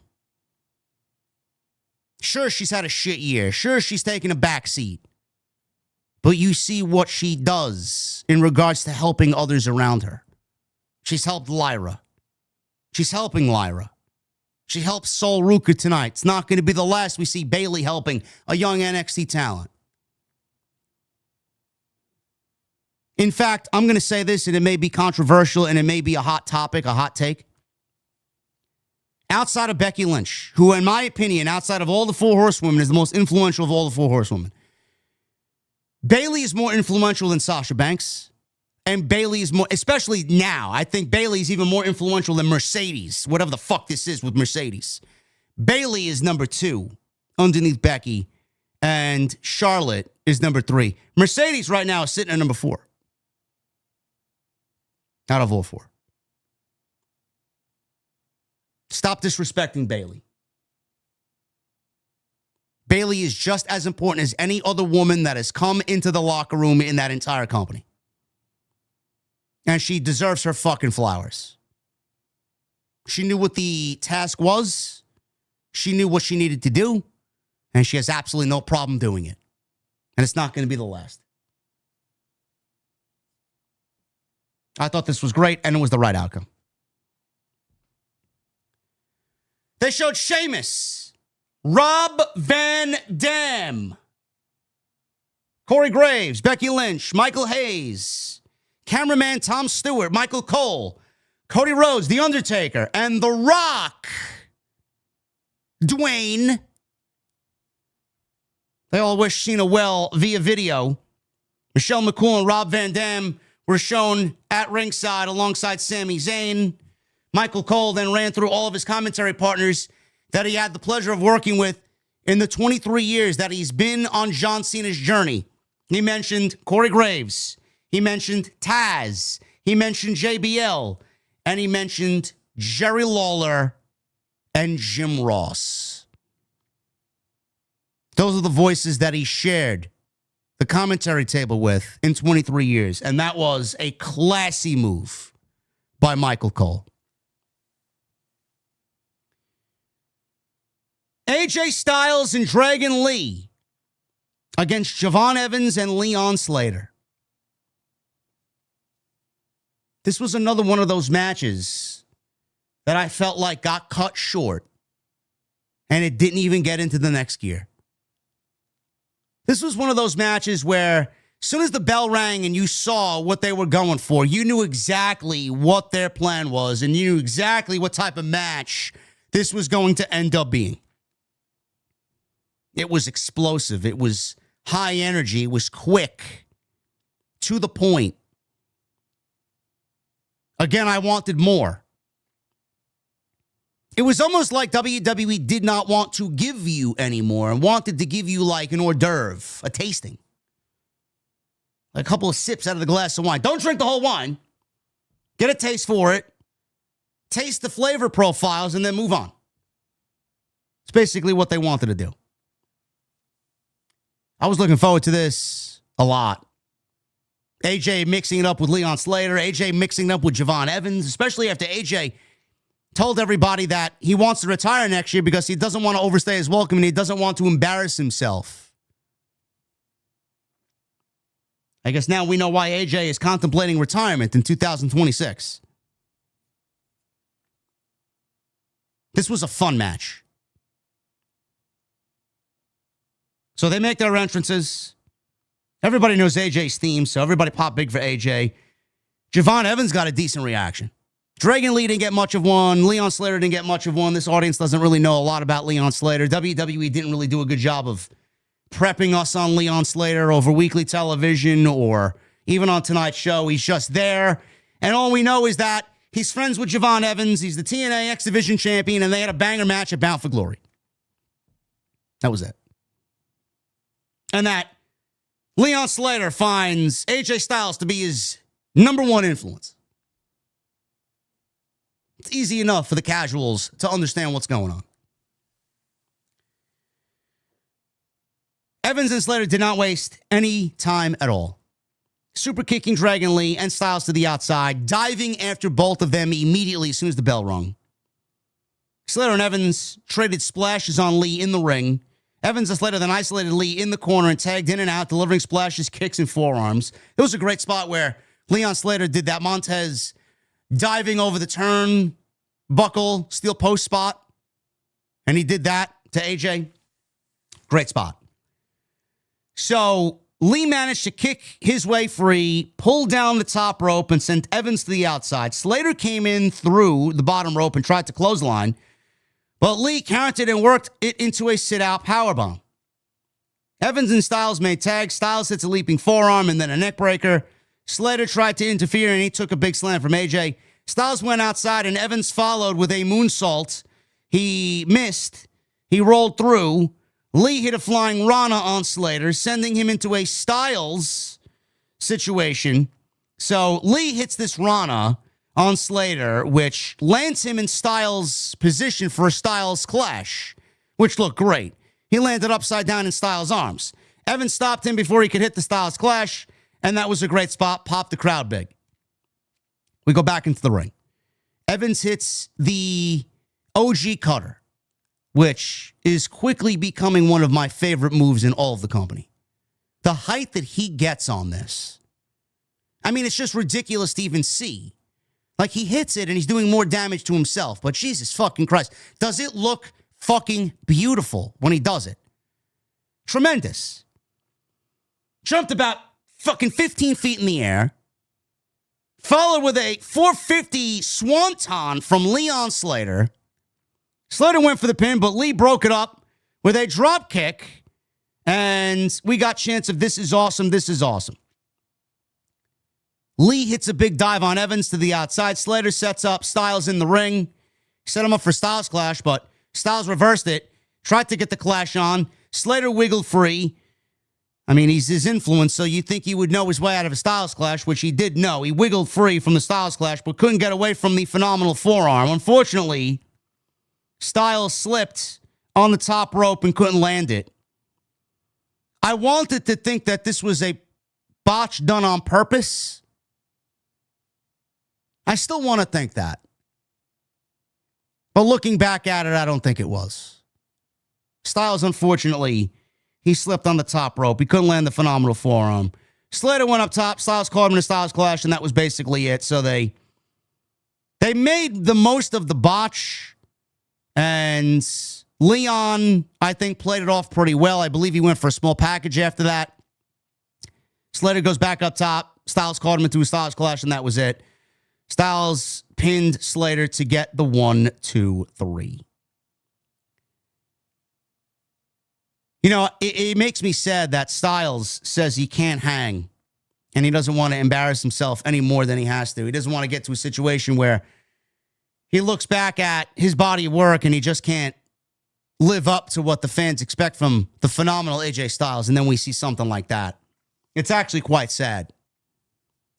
And again, like I said, I wanted to hope that it was a botch purposely, but it wasn't. This was a fun match. I like when we get a match with just explosive offense and it just goes 1,000 miles an hour. It's exactly what they wanted to do here. But I felt like it was just a few minutes too short. I really do. I mean, if it would have went another 5 or 6 minutes, I would have been, man, this was fucking great. This was a really good, fun exhibition, a fun sprint. But man, I can't help but feeling I want more. It's like me going to the fucking bar and they're serving me a short Guinness. Who wants a short Guinness? Give me a full Guinness. I want the whole taste. I want the whole experience. I feel like I got half of the experience tonight with these guys. Javon Evans and AJ Styles. Listen, if there is going to be a match I want to see one-on-one if AJ is retiring next year, that's one of them. We may get AJ Styles wrestling on TNA's debut on AMC. He may very well be challenging Leon Slater for the X Division Championship if TNA has their way, because I know they want AJ Styles for that debut episode on January 15th. I thought this was fun. It was explosive. It was a sprint. They wanted to go full balls to the wall, all guns blazing. The botch from AJ was just unfortunate. And he missed the phenomenal forearm, but ended up getting the win. This was a non-title match, and Dragon Lee and AJ Styles beat Javon Evans and Leon Slater. Next, they showed a bunch of tweets from pro sports teams congratulating Cena, Kane, R-Truth, The Miz, Big E, Kofi Kingston, Alexa Bliss, Logan Paul, Drew McIntyre, Sami Zayn, Xavier Woods. They all thanked Cena in video messages, but a bunch of pro sports teams congratulated Cena. I mean, Cena made a living. Cena made a career out of wearing throwback jerseys and the colors of individual sports teams in the individual markets that they all appeared in this year. So, very classy from all the professional sports teams that participated to show appreciation for John Cena. We come back from the break, and they threw to Stephanie McMahon and Joe Tessitore at the host position. You could see someone in the ring, and all of a sudden we got interrupted with an awesome. And I'm like, oh no. Mike Mizanin in the ring. He's mad about being left out of all of the celebration for John Cena. He feels like he should be on this show. He feels like he should be John Cena's last opponent since he beat him at WrestleMania. And also what was categorized as one of the worst WrestleMania main events ever. That brought out R-Truth, who interrupted this segment, and they have history together, but we got Ron Cena out there. He runs to the ring, and he's got one of the John Cena last time is now tournament balls in his hand. And I very much appreciate WWE kind of making sense of what happened here and kind of calling back to how ridiculous Nick Aldis looked 2 weeks ago when he was about to announce who was going to wrestle LA Knight because Sheamus was injured and they had to remove him from the tournament. He was about to announce somebody, but he was in this argument with R-Truth.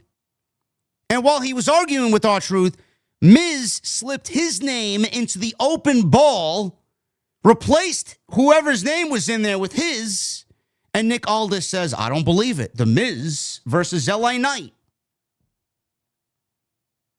He didn't think that, well, how could that be? Everybody's name was in the tumbler once. What was your name doing in the tumbler twice? So R-Truth ran out there to interrupt the Miz, and they finally gave you an explanation as to what was going on here. R-Truth said that the Miz stole someone's opportunity in the last time is now tournament. So Truth handed Miz the ball with the name of the person who he stole this spot from. Miz took it out, and he opened up the paper, and he said the name Joe Hendry. And obviously, when you say his name, he appears. And Joe Hendry appeared on the apron behind R-Truth and The Miz. Everybody sang his theme song. Joe Hendry and The Miz got into a one-on-one. R-Truth and Joe Hendry took out The Miz with stereo five-knuckle shuffles on The Miz. Hendry hit his standing ovation finishing maneuver, and R-Truth counted 1, 2, 3. And then they did the Joe Hendry wave to his theme song, and that was the way the segment came to an end. I guess we got our de facto fifth match, chat. Triple H listened to all the criticisms. We need a fifth match. We need a fifth match on this show. There you go. You say his name, and he appears.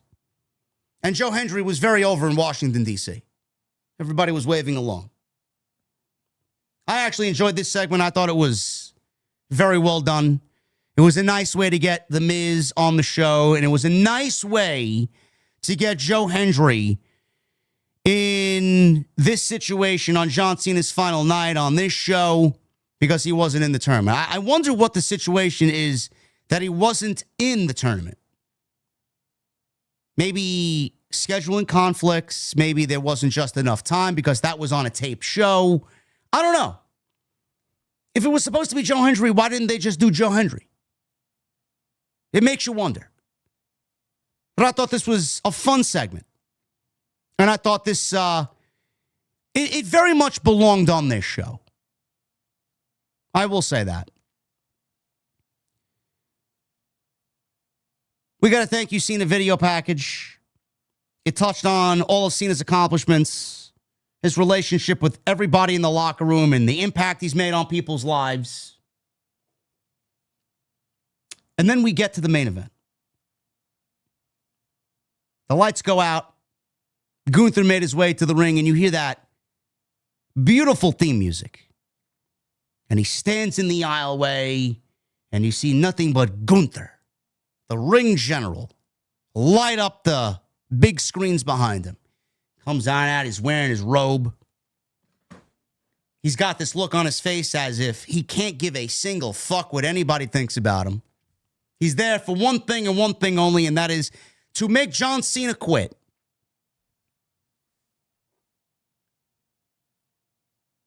He walked down the ramp. Michael Cole noted that Cena has not tapped out in over 20 years. Gunther's in the ring, and then when we were about to get Cena's music, the anticipation of Cena's music, the lights go out. Cena comes on out. Crowd exploded. He walked out of the entrance ramp. He looked at the crowd. He took it all in. Crowd was singing along word for word to his theme music. Even Cena looked surprised by it. The fans listening to the music and singing along to every lyric of his theme. He took the cameraman off of Stu and gave him thanks. Cena then threw his towel into the audience and sprinted to the ring one last time.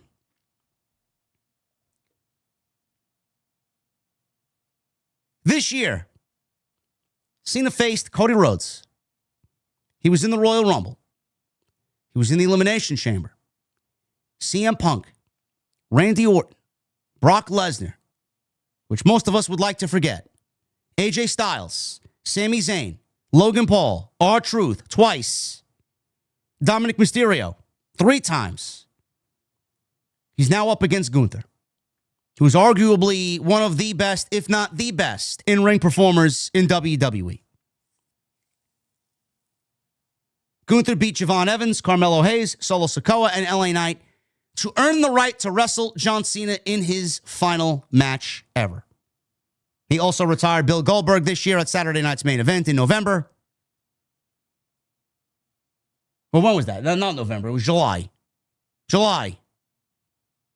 He retired Goldberg in July. July 11th, I think, or July 10th. The same night as All In. So beating Cena would be another notch on his sending someone into the retirement home belt. Another notch on that retirement belt. Sending someone into the retirement home. Cena gets into the ring. He looks emotional. And he thanked the WWE legends at ringside. We saw Booker T out there. He hugged RVD. He hugged Michelle McCool, who was out there. Meng was out there. Nick Khan was out there. He gave a salute to Nick Khan. Kevin Owens was front row to watch John Cena retire. Man, if Kevin Owens did not get hurt, if Kevin Owens was healthy, I pitched this on Tuesday Night Titans with the Solid Monster. Who knows what this tournament would have looked like? It could have been Kevin Owens getting the retirement against John Cena. Kevin Owens and John Cena would have absolutely happened this year along the way at some point. And it's sad that we didn't get that because Kevin Owens had to go out and get neck surgery. And I hope he's back soon. That is another guy that the product is sorely missing. Kevin Owens is fucking great. And I think he adds a lot of value anytime he's on television. It's going to be great when he gets back. Sami Zayn was out in the front row. His son was there with him. Sami went to go hug Sami's son. Lillian Garcia did the introductions. Man, she must have been nervous. Her voice was kind of shaking. She announced the greatest of all time, the never seen 17, one final time, the last real champion. That's a lot of shit to remember. All these catchphrases and all these mottos that WWE's got, you got to run them all down. Cena tossed this out into the crowd, his shirt into the crowd, and the bell finally rings. They lock up. Start this match as basic and classic as possible. Standard collar and elbow tie-up. John Cena broke free. Gunther then stepped out of the ring, playing mind games, tried to calm the crowd. There would be a situation here where he got back into the ring. He starts throwing bombs immediately. European uppercuts to Cena. Crowd started chanting, "Fuck you, Gunther!" Peacock bleeps it out. I don't know why, but they were chanting, "Fuck you, Gunther." And he played it off like he didn't give a shit. He went at Cena, continued punching Cena, knocking him down with some chops. Gunther scooped, slammed Cena, whipped him into the corner. Gunther went for a chop. Cena said, no, we're not doing this tonight. Caught the chop. He threw hands at Gunther and then laid him out with some shoulder tackles and a suplex. And then we go right into the 5-knuckle shuffle. So he did his 5 moves of doom already. Within the first 5 minutes, he was diving right into the 5 moves of doom. He executed it. Crowd went crazy. Cena hoisted Gunther up for the AA. Looked to end it early. Gunther countered it, turned it into a suplex. He drove a knee into Cena's face, and he locked in a sleeper hold. Cena flipped out of it, and then Cena grounds Gunther and locked Gunther in an STFU. Gunther was very far from the ropes. The crowd was going crazy because they thought Gunther might tap. He slowly crawled his way to the ropes to break the hold. So Gunther kicked him off. He then powerbombed Cena, leaving him flat on his back in the middle of the ring. Cena got up. Gunther knocked him back down with a vicious clothesline. So Gunther is now striking Cena, and after every big blow, Gunther. Some of us are a gooner for some of the ladies that come out there tonight, but not tonight. Now, Gunther, he asked the ref, after every big shot, he asked the ref to check on Cena. Check him. He thought Cena was going to quit after these big shots. Cena's not going anywhere. He thought Cena was going to give up.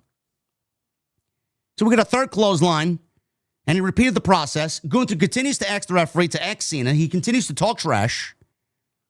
We get a fourth clothesline from Gunther. Cena got back up. Tekla, Jesse. Tekla. Yes, we're all a gooner for Tekla. That led to a fifth clothesline, and we're getting some repeated offense here from Gunther. Now, I don't know what that foreshadows. Gunther's better than that. Let's mix it up. I don't want to see Gunther start dipping into the repetitive maneuvers bag of tricks. 5 clotheslines, a bunch of suplexes. No, we get that enough from Lesnar. We don't need Gunther doing that.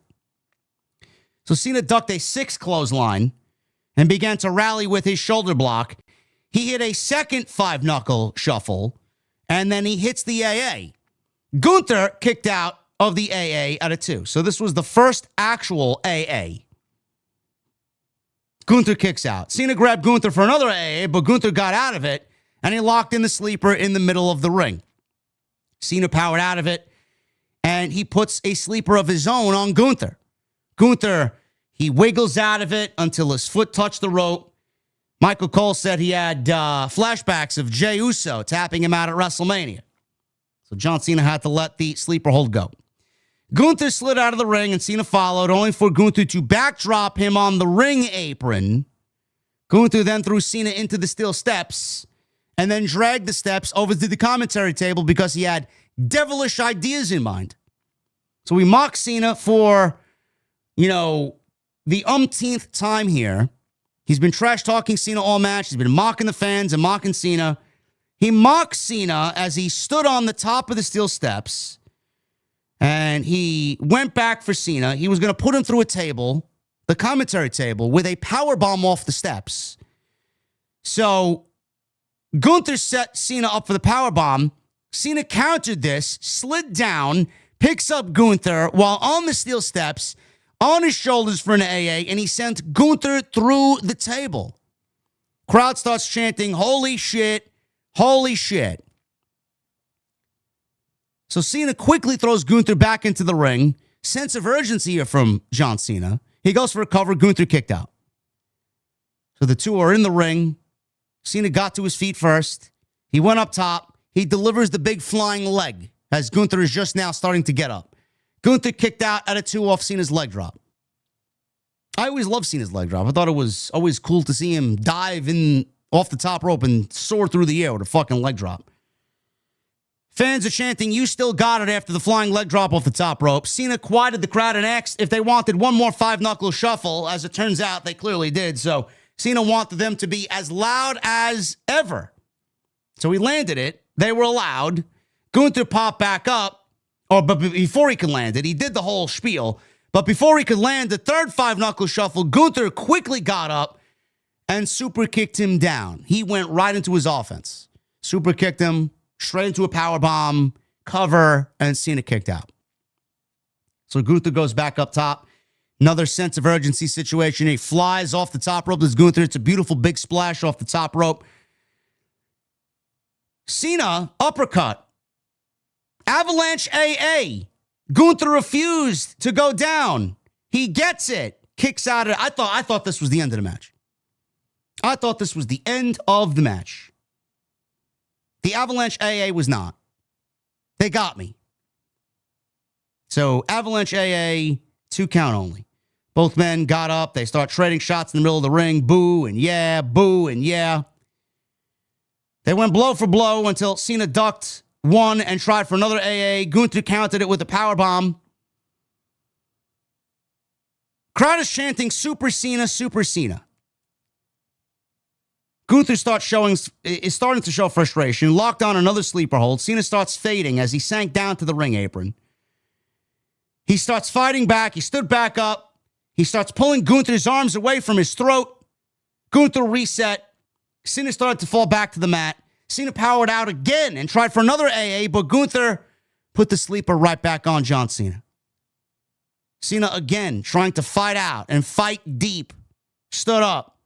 Gunther then leaped on his back with added weight leverage in a sleeper hold. Cena kept his mind here right, and he drove Gunther somehow back up to a vertical base, gets up with Gunther on his back and drives him into the corner. It wasn't hard enough, though. Gunther ran back at him, put him in a sleeper. Cena, he was, the one that always said never give up. Gunther put the sleeper on again. This time, when Gunther charged, Cena hit an AA. Gunther kicked out, immediately transitioned back into a sleeper off the AA. He had one final AA in him. Couldn't get it done. Right back into the sleeper. Cena clenched his fists as the crowd chanted, "Don't give up. Don't give up." Gunther wrapped his legs around Cena. Ref checked Cena's arm. 1, 2, and then on the third, he put his 3 up in the air. He raised his fists. He powered back. Gunther started pummeling Cena's chest with those clubbing elbow shots. Put the sleeper on again. And John Cena, with a smile on his face, tapped out to Gunther. And Gunther gets the win. They showed shots of the crowd. Women and children crying. People with shock looked on their face. They were pretending to be some of the fake reaction streamers with the in the thumbnail. People were legitimately shocked. People thought that Cena would go out with a W and that they would get sent home happy with a Cena win.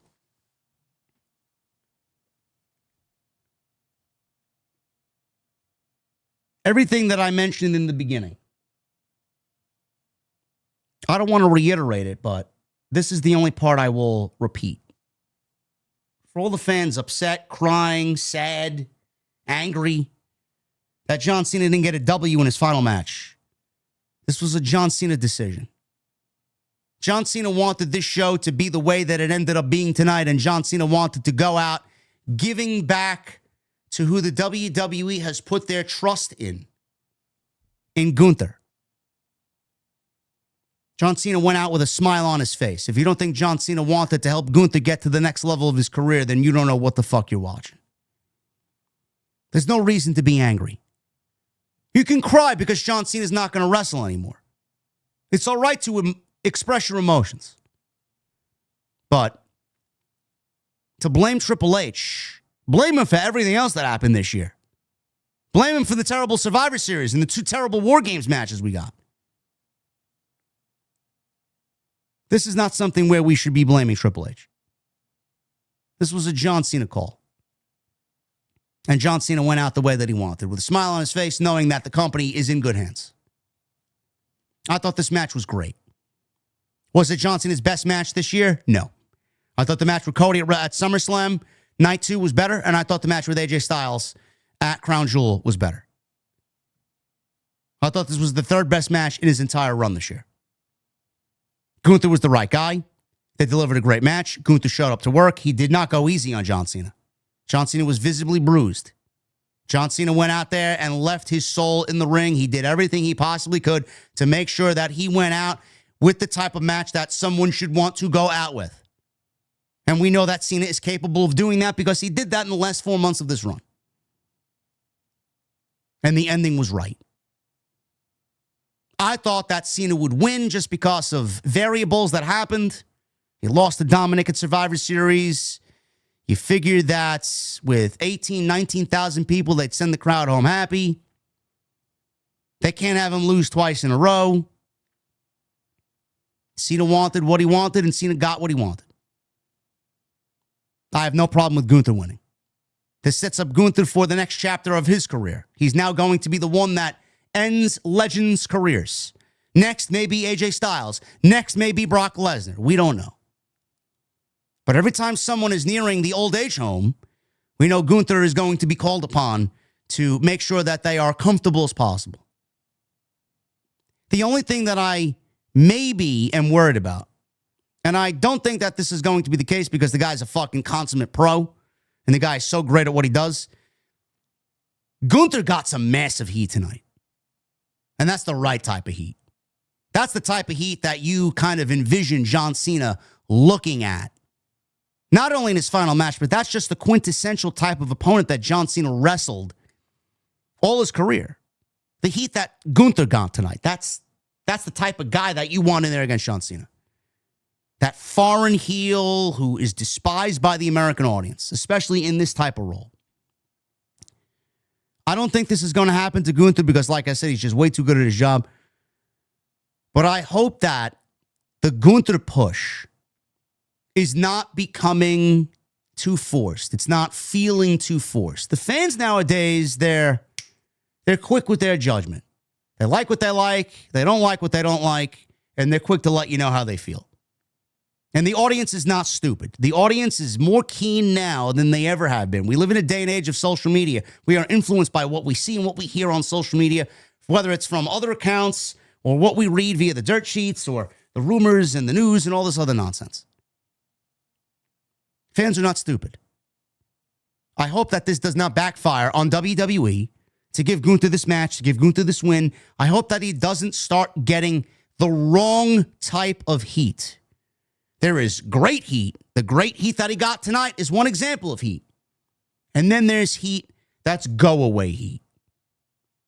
You don't want the go-away heat. That's channel changing. I don't want nothing to do with you. Get off my TV type of heat. I hope because of the forced nature of the push, according to some fans, that fans don't start turning on Gunther and we start feeling that people don't want him on television anymore. Because he retired John Cena.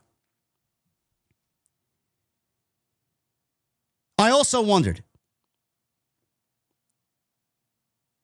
and damn me for thinking this way, I also wondered what Vince McMahon would have done in this situation. Would Vince McMahon have given John Cena his win tonight? I would probably say yes. I think Vince McMahon would have given John Cena a W tonight over Gunther and sent the crowd home happy. What this reminds me of, and again, you know, I hope Triple H and the similarities between Triple H and Vince McMahon, I wish they weren't there, but we're starting to see more of Vince McMahon and Triple H now than ever before. This reminded me of the WrestleMania 30 Brock Lesnar and Undertaker match, where they wanted, and it was the inception of the network, and Vince wanted the Undertaker to drop the shriek to Brock Lesnar. Now, I don't know if the Undertaker had a say in the matter. If Vince wants what Vince wants, Vince is going to get what Vince wants. Undertaker could have easily said, Vince, I don't think this is the right idea. But I think Undertaker listened to Vince. Of course he did.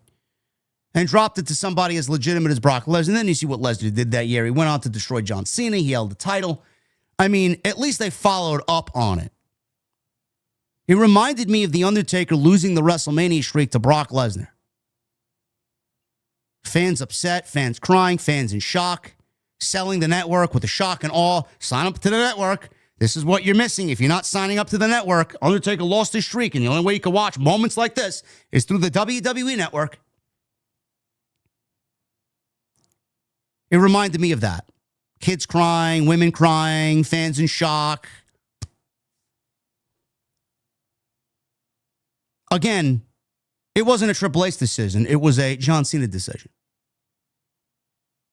And that was to be expected if John Cena was going to lose in the manner in which he lost. But they delivered a great match, and they delivered a great moment. A shocking moment. And again, I'm all right with the decision.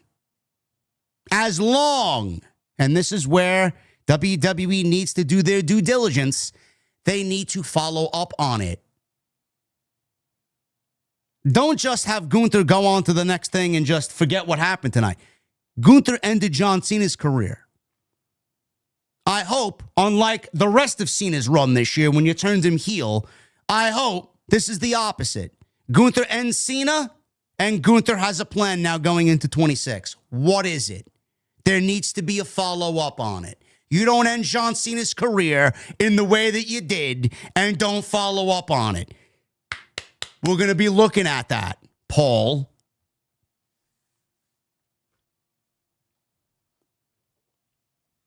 Crowd was chanting, bullshit, bullshit.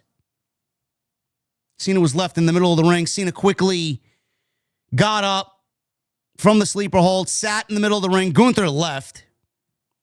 As soon as Gunther got to the back, he stood in the ring, pointed at his heart. He told everybody, that's all I got. Crowd applauded. Stephanie McMahon, Triple H. They walked down with Shawn Michaels, Cody Rhodes, CM Punk, The Undertaker, Bruce Pritchard, producers, workers. Triple H and Stephanie walk on out, and they get audibly booed out of the building. Crowd is chanting, you fucked up, you fucked up, you fucked up at Triple H. Again, this was a John Cena decision. Most of the crowd might not know that, and they're going to quickly blame Triple H. Be quick to blame Triple H. Which, I mean, that's the guy in charge, so clearly that's the one they're going to blame. Rhodes and Punk laid their title belts on Cena's shoulders. Cena didn't want this because he felt like he didn't deserve it, and the crowd applauded him.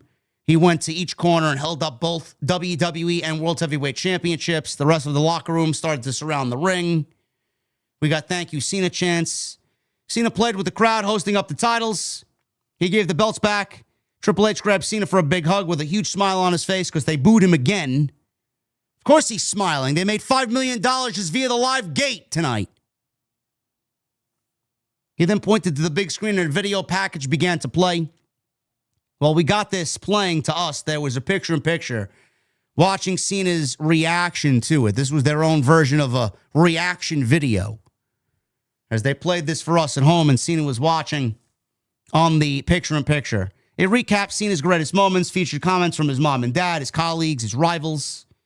Never-ending quest to give every Make-A-Wish kid and fan a moment.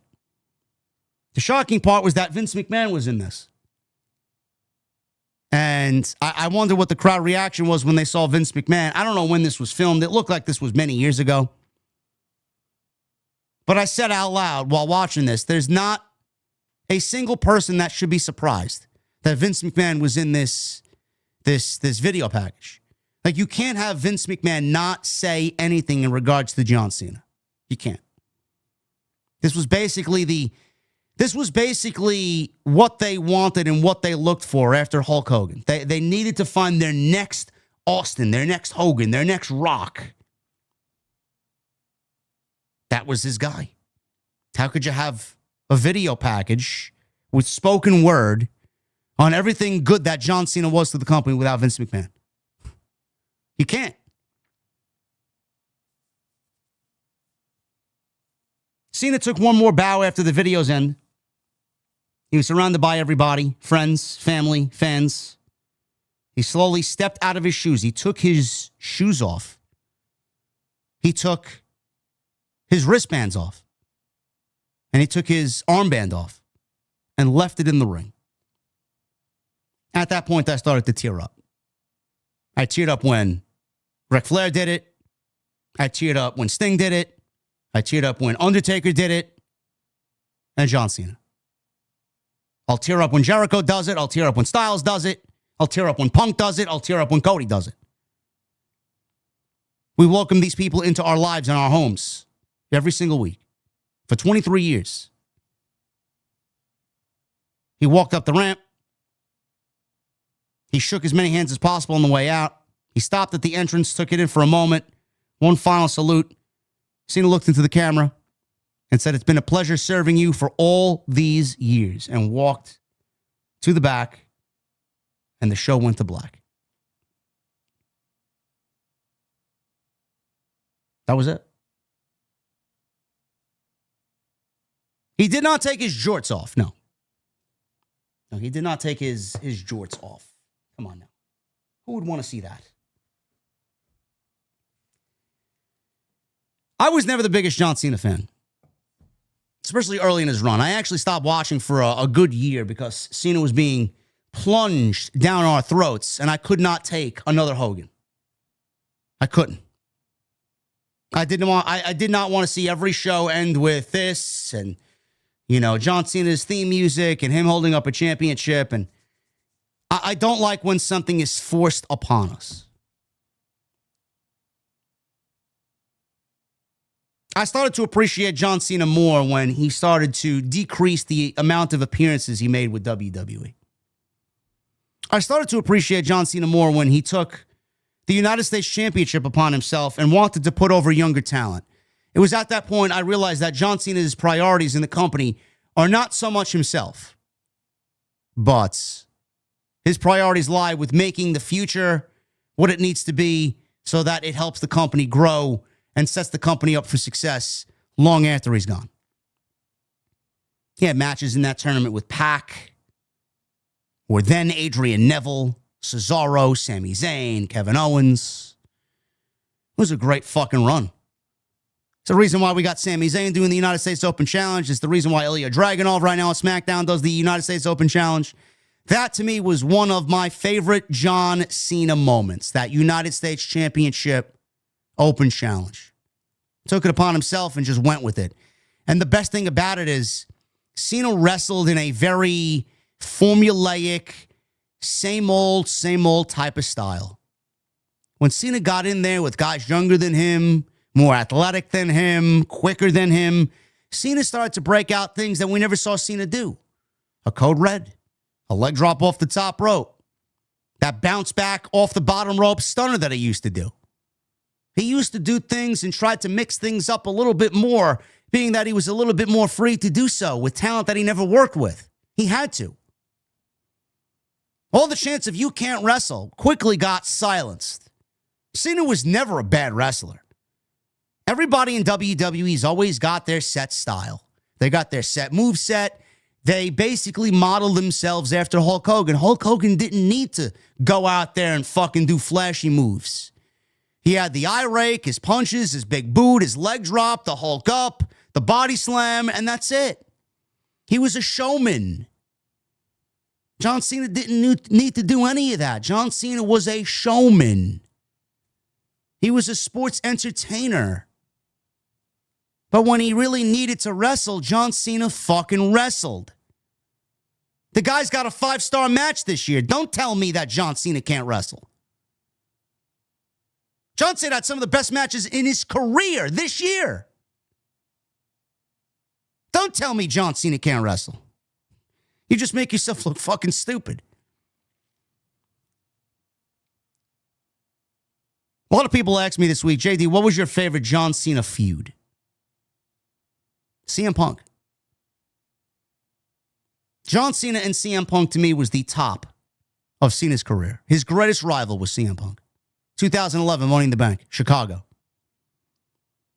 We lived vicariously through CM Punk. CM Punk was us, rebellious, against the machine, speaking your mind, going against the corporate bullshit. We were CM Punk. We still are CM Punk. I think CM Punk is less of CM Punk today, but we still love CM Punk. CM Punk winning the championship in Chicago, kissing it goodbye, and then leaving, only to go home to put it in his refrigerator while he hung out with Larry and his wife. That was a fucking moment. That was great. And then they needed to find an interim champion, which we got that situation, and then they ended up fucking it up. But the moment that led to that, the pipe bomb in Vegas, which led to the match, that you can't rewrite shit like that. To me, that's my favorite John Cena match.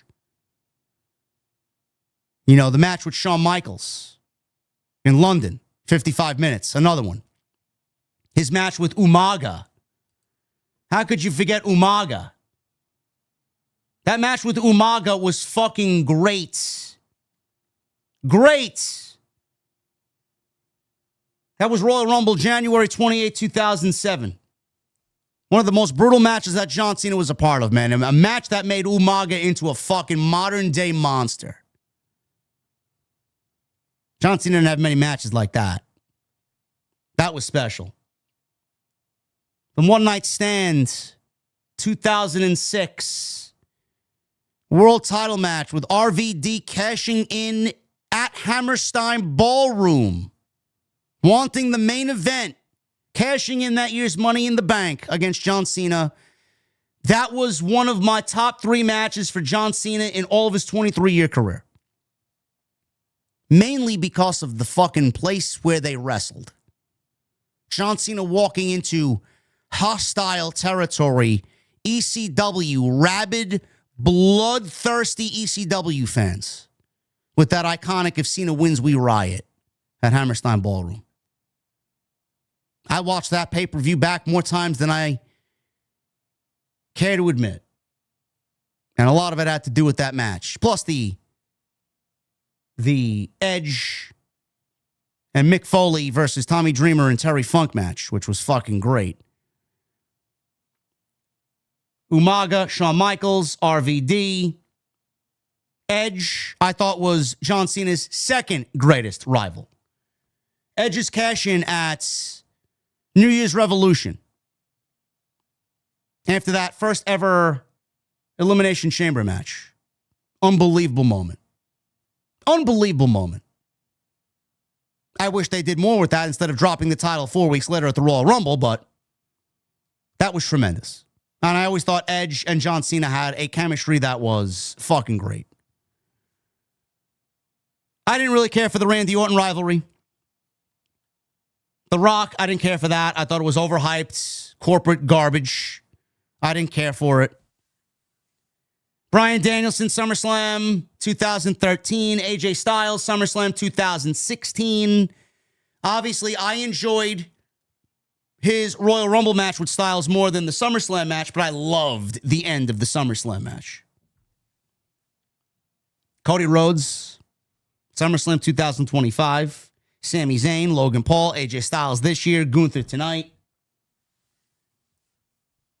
If you think John Cena couldn't wrestle, if you were one of those people, you can't wrestle, man, you look like a fool. You look like a damn fool. John Cena wasn't necessarily a part of my childhood. He was, but he wasn't. Not like Hogan or The Warrior or Bret Hart were, Shawn Michaels, The Undertaker. He was a part of my childhood in a sense that, I was a young 20-something. I was in my 20s when Cena just hit the scene in WWE. I was a 20-something that didn't really have aspirations to go to college. I tried college 1 year and I realized it wasn't for me.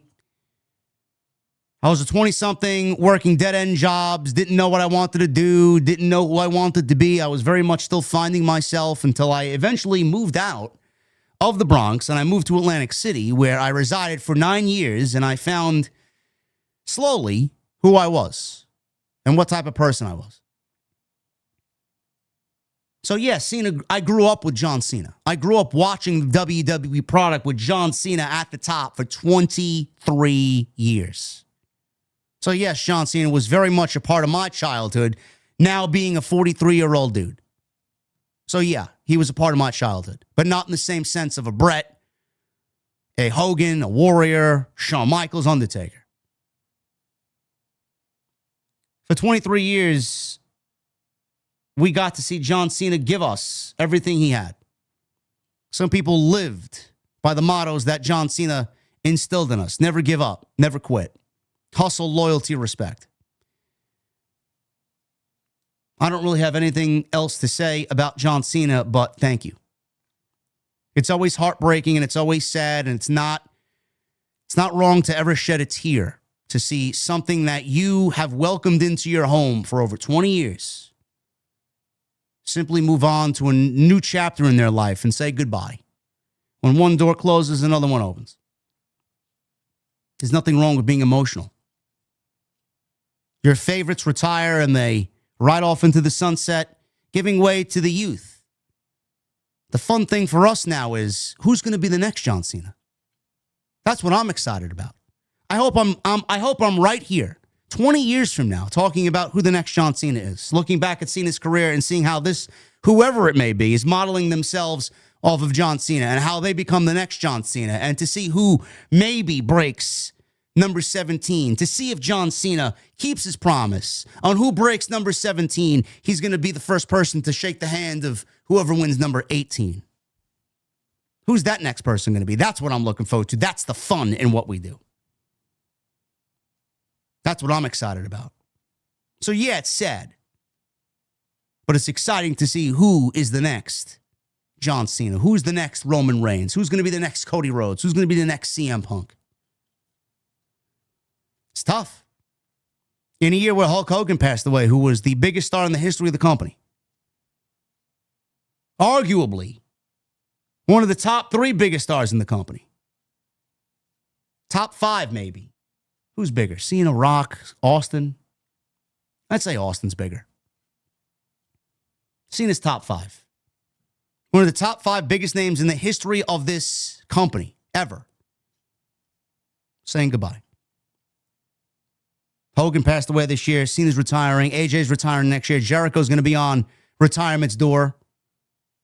Megadeth is calling it quits with their final album in January. Everything that you and I have grown up with is seemingly going goodbye. It's tough. It's tough. Sooner or later, Iron Maiden's going to have their last concert. Sooner or later, Judas Priest is going to have their last concert. Ozzy passed away this year. Sooner or later, Metallica's going to have their final world tour. The things that you and I grew up loving and watching and being a fan of is going away. But like I said, who's going to be the next Metallica? Who's going to be the next Megadeth? Who's going to be the next Maiden, Priest, the next Taker, the next Cena, the next Michaels, the next Punk? Maybe a while before we get there. But who's it going to be? That's the fun in it. For 23 years, we appreciated John Cena. For 23 years, we welcomed John Cena into our home. And all I could simply say is thank you for your service. Thank you for entertaining us. Thank you for the rigorous tolls that it took on your body to entertain us. If I could do it all over again, I would welcome the likes of John Cena and everybody else back into my home all over again for another 23 years. I wish I could find the fountain of youth so that they can continue to wrestle.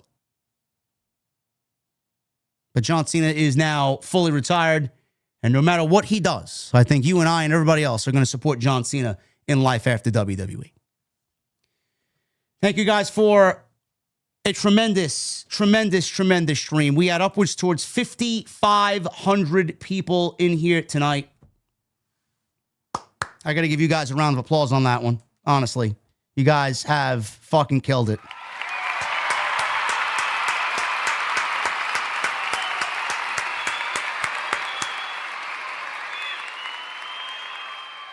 We're going to get into your super chats. We still got 4,300 people in here. You guys killed it with the super chats, man. We got 1,650 likes. Can we get 1,000? I don't want to say 1,000 more likes. Can we get 2,000 likes? Can we get 2,000 likes tonight? If you guys are in the chat and have not hit the thumbs up, please do so. I'd love to really round out this incredible stream tonight with 2,000 likes. Follow me on social media at JDfromNY206. Twitter, Instagram, TikTok, and Cameo. Hit that subscribe button down below. Turn on the bell for notifications. Go and check out all the great content on the channel. Everything you need is on the homepage. Leave a comment down below. Let me know what your favorite John Cena feud, match, and moment was in the comment section. Tonight's show is sponsored by Blue Chew Gold.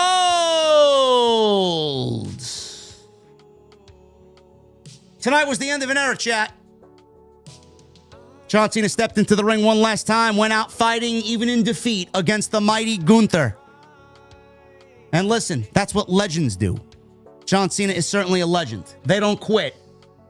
They don't duck the moment. They show up when it matters. And fellas, if you want to show up like a legend in your main event, that's where Blue Chew Gold comes in. Blue Chew Gold is the newest innovation from the #1 chewable ED brand. This isn't some mid-card nostalgia act. This is a 4-in-1 powerhouse that sets the gold standard for performance. It's built to help you bring energy, confidence, and connection when the moment calls for it. No shortcuts, no sloppy booking, no Tony Khan Twitter announcements at 3 a.m. Blue Chew Gold dissolves under your tongue and can work in as little as 15 minutes. That's faster than Cena hitting the ring for one last "you can't see me." This is for the nights where you don't want to go out like a roll-up. You want to finish. You want the crowd remembering the moment. While AEW is out here running interference with no payoff, you're delivering a clean main event ending that actually lands. This isn't about just performance. It's about legacy. Your third legacy. Because when it's all said and done, you want them talking about how strong you finished, not how early the bell rang. Make life easier by getting harder and discover your options at BlueChew.com. We got a special deal for everybody listening tonight. Get 10% off your first month of Blue Chew Gold with code JD. It's promo code JD at BlueChew.com. For more details and important safety information, please visit BlueChew.com. And we thank them for sponsoring the podcast right here on Off the Script. Let's get to these super chats, man. We got quite a few of them to get through. You guys are great. Michael Krause with a $2 super chat. Me, JD, OTS, thank you. John, for everything. How is everyone today? Let's go. Yeah. Thank you, Michael.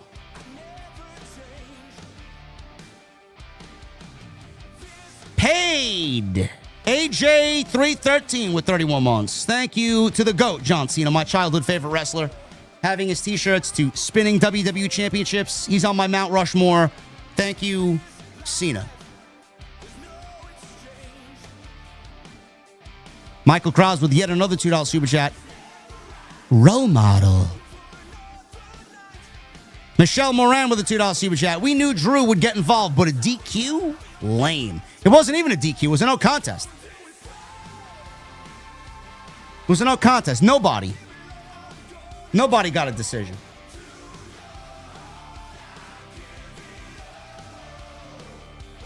Boots. Thank you, brother. Boss Mo Jackson with a 199. Last couple of Saturday Night main events were better than Raw and SmackDown. Lillian Garcia is the greatest ring announcer ever. And Jey Uso should have come out and yeeted mid-match to troll the fans. They missed before the shuffle is one of the worst sequences in WWE. It's so corny. No, Lillian Garcia is not the greatest ring announcer ever. That would be Howard Finkel. And Saturday Night Main Event tonight was probably the best Saturday Night Main Event that they've done since bringing it back. It's mainly because of Cena's retirement and then the NXT matches. My guy Ross is in the chat. What's up, brother? Hopefully you enjoyed the show tonight, bro. Nate with a $10 super chat. Fuck this Hunter. Doesn't realize he's playing a dangerous game, not going to get Gunther over, but the fans will turn on him into worse than X-Pac heat or Big Dog push. You'll get riot if you do this shit. To AJ.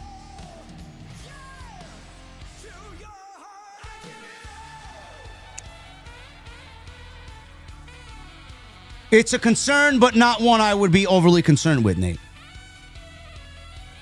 Michelle with a $5 super chat. Okay, I have to admit, I had some tears flowing. Gunther may have been the right call, but I feel they should have made an exception. Crowd let Triple H hear it, too. Yes, but like I said, John Cena made this decision, and it was John Cena's call to go out the way he wanted. That is my take on the matter.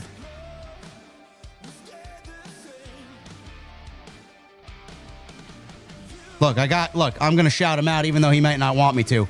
My guy Bay Dalla. Fans are idiots. Cena called his finish. Of course he did. Of course he did. Come on now.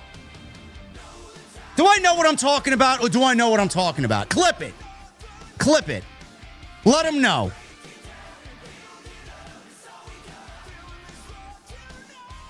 Edward with 199. Cena hater since 2005. Even I teared up watching. That means he meant something to you, bro. Even through the hate, he meant something to you.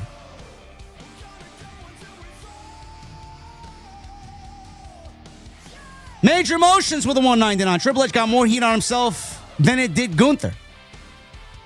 I guess you could say that, sure. Ryan Fairburn with a $5 super chat coming to us from New Zealand. Triple H is getting Vince levels of bad. Entire Cena retirement tour was a failure thanks to him and Rock. Gunther, biggest heel in WWE, great. But fuck Triple H. Yeah, people aren't a fan of his right now. He's got some work to do to get back into the good graces of the fans next year. Captain Solo with a 5. John Cena lost to Solo Sikoa. What the fuck are people crying about? Grow up. I forgot about that. You're right. It did take 4 Samoan spikes, though.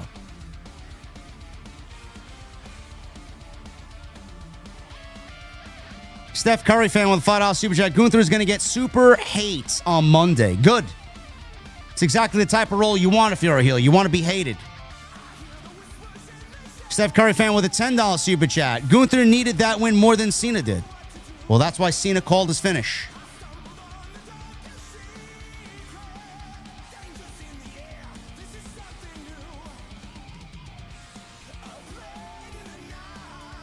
Stars 3322 with a 499. The problem isn't Cena losing. Every legend loses their last match. It's how. You don't tap out after 23 years of never giving up. The ending was trash. Well, Stars, Cena tapped out on 3 different occasions 20 years ago. So the never give up, sure, it was in his heel days before the never give up John Cena hustle, loyalty, respect thing, but it's not about Cena. It's about building Gunther up, and it's about what Cena wants, and Cena wanted to go out that way, so if you think it's trash, then you are disrespecting Cena's wishes. It was very much a Cena decision.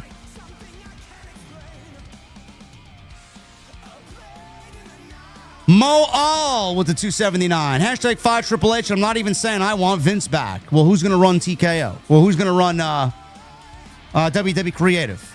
Rock. Brian Gewirtz. Be careful what you wish for.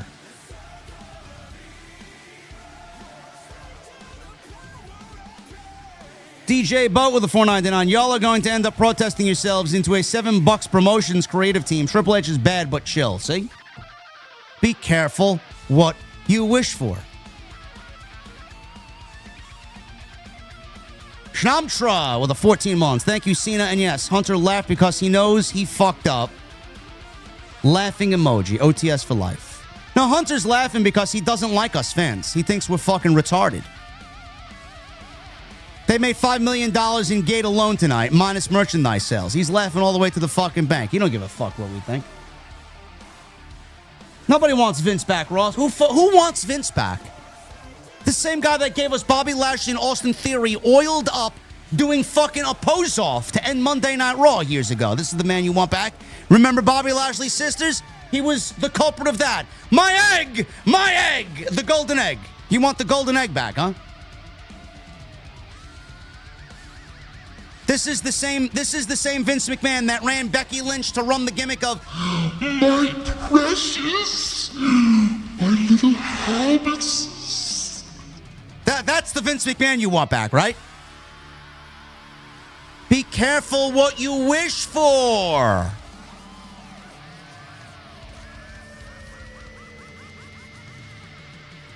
XXX Outwall with a $7.99. Seen his final moments done right. Gunther never disappoints. Big match after big match. That was special love from Down Under. Thank you, brother. I agree with you. I agree with you.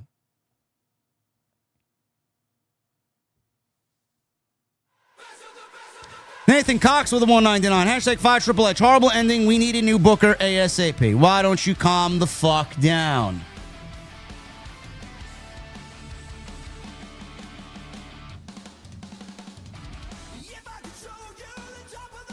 Maybe I should go back and just kind of make a video on all of the terrible decisions Vince McMahon made creatively and make a video on it so that you guys calm the fuck down. You think now is worse? Because Cena tapped out to Gunther. You're all calling for his termination. Do you really want to go back to where we were? Thomas Malloy with a $4.99. Many people didn't, but I personally love the ending. Cena 100% wanted it that way, and it makes Gunther even stronger. Think this was the right decision. I agree, Thomas. John Lamey with 40 months. Cena losing to Gunther, I'm okay. It's the manner and how he lost that doesn't sit well with me. Thank you, Cena. He tapped out. Again, guys, it was his choice. It was his call. Joey Clemenza with 48 months. He's got that Mustang emote next to his name. People calling for Vince's return need to stop. This man is 80 and fucking senile. Anyways, here's to 4 long years in the venue. Thank you, JD. Thank you, Joey. Yes, I would rather Dr. Claw sit out and remain invisible. Eric Newton with 40 months. Thank you, Eric Newton. Alex from Phoenix with a $4.99. I feel for Cena fans who want them to win, but to ask for Vince back is absurd. Stop being ridiculous.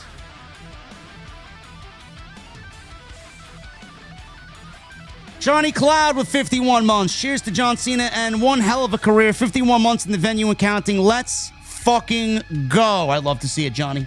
I love it, Johnny.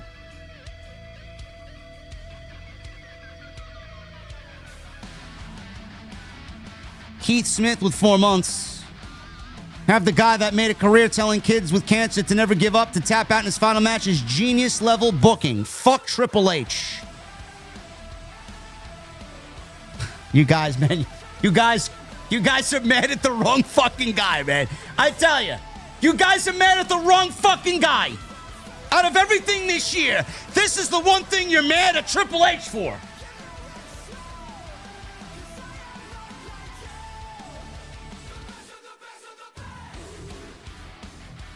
Mad pseudoscientist with a $5 super chat. Bro, they really chanting we want Vince at Triple H. He's done fucked up now.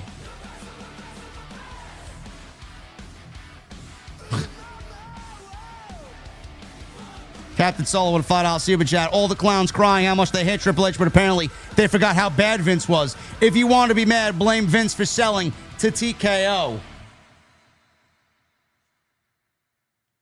I mean, I couldn't say it better myself. You're mad at Triple H for the ending to tonight's match with Gunther, but you're not mad at Vince McMahon, and you want him back, yet he's the one why you're in the mess you're in now.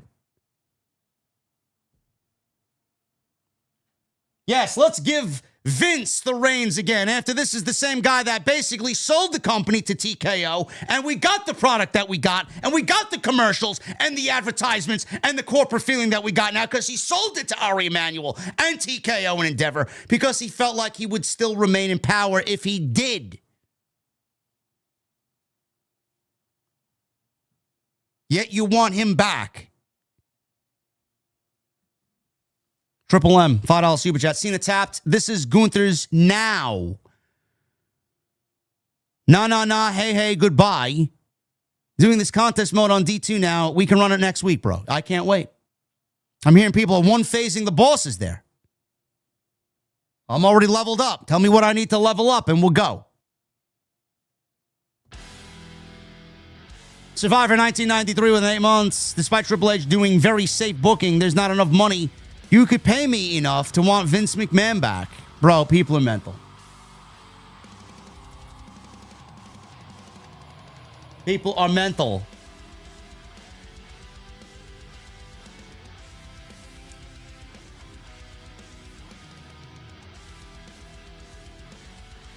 Stu Sexton with $5 in Super Chat. I've been gone a while, but I'm back now. OTS for life. Stu, thank you for being here, brother. Cake with a 2. Cena gives up. Triple H smiles. No final speech. Only ire. What do you want Cena to say? Cena spoke with his actions tonight in the ring for 25 minutes. BXNC Vesper with a $4.99. If they actually book Gunther right, I'll be on board with the finish. Tap to Jay in 8 seconds by his own finisher. Totally a Terminator, all right. Yeah, that's the new thing now. They're calling him the Terminator. Hasta la vista, baby. Yeah, sure thing. Yeah, let's start booking him in a meaningful way now. Dan Clark with a $9.99. Low-key, feels like an end of an era. John Cena got me into pro wrestling when I was 12, when I had serious problems with bullies. If I ever met John Cena, I just want to say thank you. There's a couple of guys I want to meet. The list is very small. Just to simply say thank you. Hooligan with a 58-month. Triple H might regret being seen laughing in the manner that he did. I was just surprised there was no speech. I wanted Cena to win, but I get the business. Bro, there's nothing to be upset about. There's legitimately nothing to be upset about. ME3877 with a $10 super chat. Even if Vince were here, God forbid, and it was LA Knight instead of Gunther, the ending would have been the same. Have we all been watching the same man for over 20 years? Well, if LA Knight had the opportunity to wrestle John Cena and Cena wanted to put over LA Knight, people would be praising. Right? People would be praising Triple H. It's amazing how it works both ways. If LA Knight beat John Cena tonight, they'd be praising Triple H. But the fact that Gunther beat John Cena tonight, they're blaming Triple H. Meanwhile, the outcome would have been the same. It would have been Cena's choice and decision.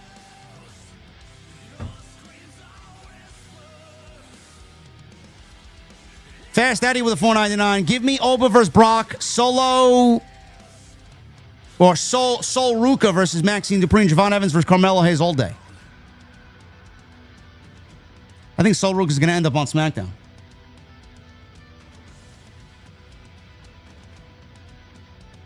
He wouldn't have tapped out, but he would have lost. Who gives a shit if he tapped out? The whole point was, that was the whole build. I'm going to make you tap out. And he did that. Don't you guys want a believable heel? Or do you want a heel that says something and then doesn't deliver? Do we remember the Bray Wyatt speaking nothing into the void and speaking all this cool shit only to lose and lose and lose and lose and lose? No, that's what you want, though. That's what you want your heel to be. Fuck out of here, man. Doc Proc with a 199. I could have at least had Cena pass out. Guys, you are focusing on the wrong thing. You are focusing on the wrong thing, bro. Tim L. Sim.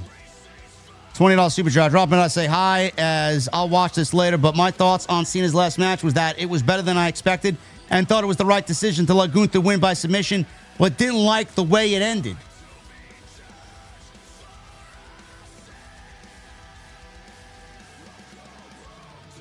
Well, thank you for being here, Tim. Appreciate you. Hopefully you do catch the stream.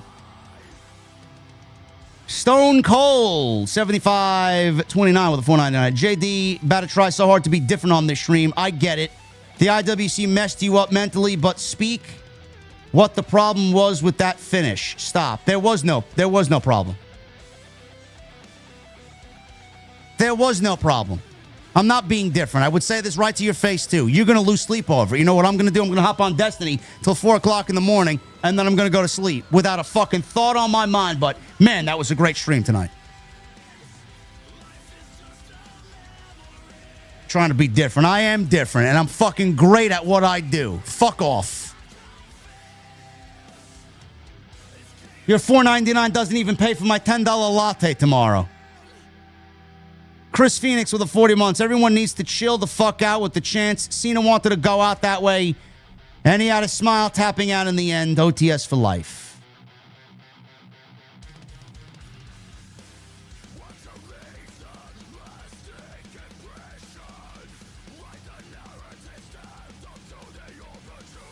Hellfire Kai with $5. The Goku of WWE tapped out to the Jiren of WWE in the most BS way. Does this mean Gunther retires Styles and Lesnar? Who would induct Cena into the Hall of Fame? I would probably say Kurt Angle. I'd probably say Kurt Angle.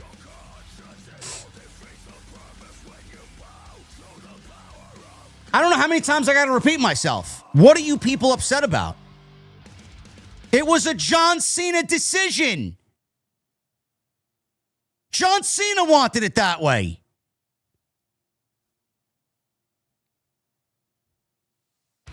It's Nate with a $10 super chat. Hey, JD, I just wanted to say about this last match with John Cena. People can be mad all they want, but it was his choice, and he wanted to pass the torch to the next generation of talent.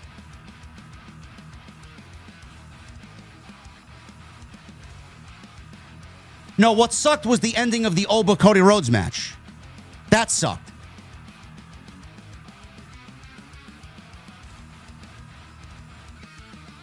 I agree, Nate. Tim Sim with a 20. Cena should have passed out on his last graps and let the arm drop 3 times instead of him doing that, life flashing in front of my eyes and deciding to tap. My match rating is 3 1/5 stars. Better match than I thought, but bad ending.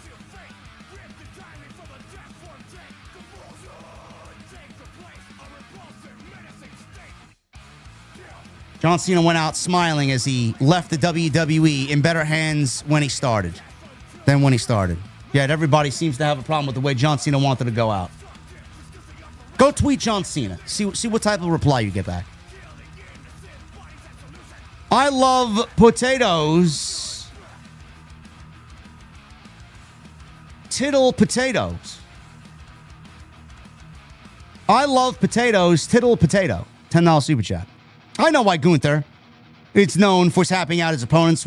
So when traditionally you lose your last match, so Cena lost to what Gunther was known for, but it still doesn't feel right. There are other ways. Cool. Cool. I love potatoes. Thank you. Vintage Grabs to the $4.99. Match I thought was great, but the ending made complete sense. Randy not being there felt off. Guess that Mr. Beast and Saudi money really does talk. What does Randy Orton have to do with Mr. Beast? Mr. Beast is a fucking government psyop. The guy is, I don't even think that's the real Mr. Beast. Who the fuck is that? Have you seen Mr. Beast now? It don't even look like the Mr. Beast that I remember.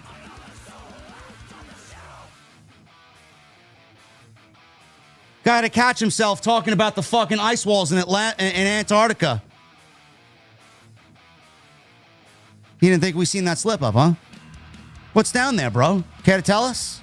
No, I'll tell you off stream. It's Nate with a $5 super chat. And yet the geeks wanted LA Knight to be in John Cena's last match. So you want Knight to lose again or even get booed if he won. So stupid. Randy's in Saudi. Oh, is that where he is? What the fuck is he doing in Saudi Arabia? Fast Eddie, $4.99. So sad we didn't see Dave Bautista at all this whole retirement tour. Dave Bautista is retired. He wants nothing to do with WWE. Big B from SA, 83 with a $22 super chat. I thought NXT kids did fine on the show. Basically, you were never going to satisfy everyone with the ending. I thought he would have passed out, but actually made him tap out.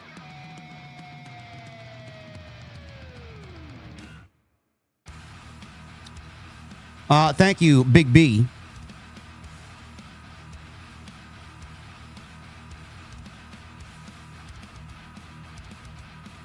Tim Sim with a 20. Now that's the last major thing of the year. To say 2025 paled in comparison to what I call the unicorn year of 2024 is barely enough. Your thoughts on this year of WWE, and if you agree with this sentiment, take care. Bro, this year was awful. This year never held a candle to 2024.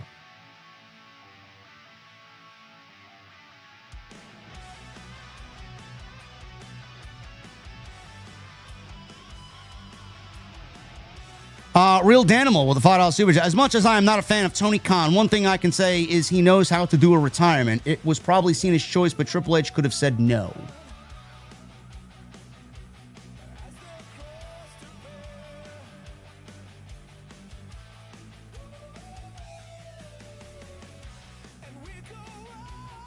I don't really know what the big deal is. I mean, he tapped to one of the most legit guys in the fucking company.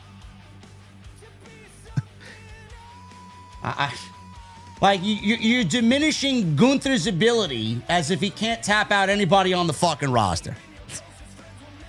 It's not like he didn't tap out to some rinky-dink fucking nobody. He tapped out to one of the most legit guys in the company. People are fucking upset about it.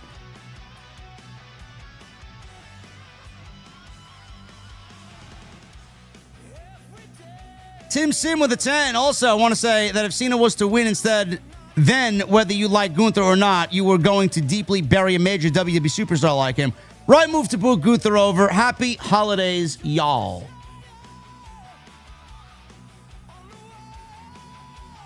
Illuminati with a $20 super chat. People hate Gunther because he's not flashy. He's a mastermind at telling stories and presents himself as the best to beat in the ring. He needs to be of that caliber of wrestler for all future wrestlers to study.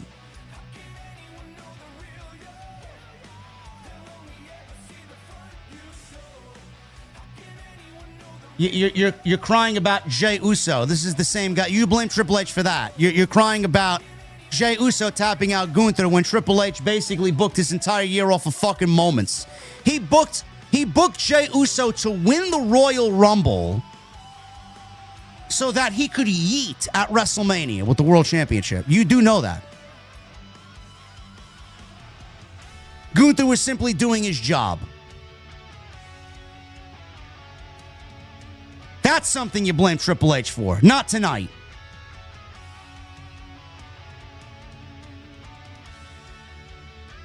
Illuminati, thank you. Very well said. Richard with a $5 super chat. I can't stand Hunter. He can't get his book up anymore. Here it happens to some guys as they get older. Worst retirement booking tour ever.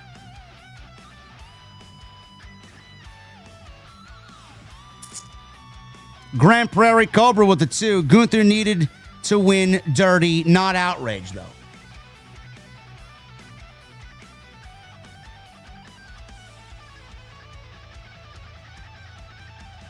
Rock.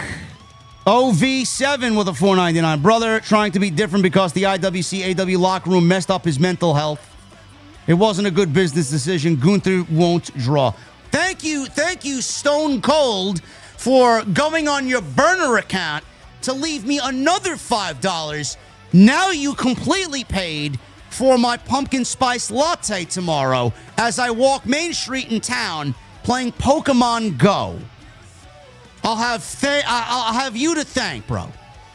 Thank you. The AEW locker room can suck my dick. And the IWC, you're looking at the best that the IWC's got. That's why you're in the fucking chat donating to me twice. Mr. Premium with a $19.99. John Cena retiring not only correlates with change in wrestling, but also my personal life. I'm moving away from home in early 2026 to go to school while waiting for my Air Force medical waivers to clear. Thank you, Cena. You know what, Mr. Premium? A round of applause for that one, brother.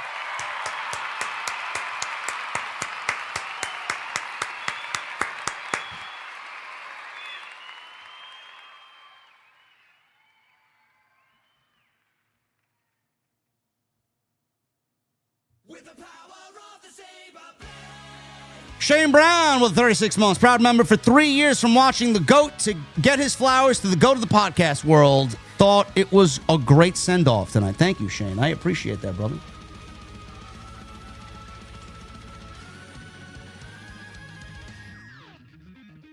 Bro is acting like AEW matters, says Glazer Nate TV. AEW winter is coming with their 513,000 in the ratings and a 0.09 in the 18 to 49 demo. When 2 years ago they were doing 800,000. Where the fuck did everybody go? Everybody asks. The company is dying. Thank you. Nobody's talking about AEW. Mr. Premium with 1 month. Glad to be here after seeing his last match. My childhood is up. My adult life is now. Thank you for your consistent hard work and dedication, JD. Thank you, Premium. Evan Rogers with a $1.99. It's trash. Buried on the way out. I wish I could bury this fucking comment and refund you your money, but I won't. I'll just put it towards Stone Cold and The Rock's pumpkin spice latte, and I'll buy myself a banana bread nut muffin tomorrow. With this guy's $4. CM Punk 75, 69, or 68. This is the same guy who would tweet at Vince McMahon in 2018 saying, "Why boo Triple H? Stop being a tryhard. Weird how you pick and choose what to overreact about." This guy donated $15 via Stone Cold, The Rock, and CM Punk avatars, bro. Now I can upgrade to a large pumpkin spice latte and a banana bread nut muffin.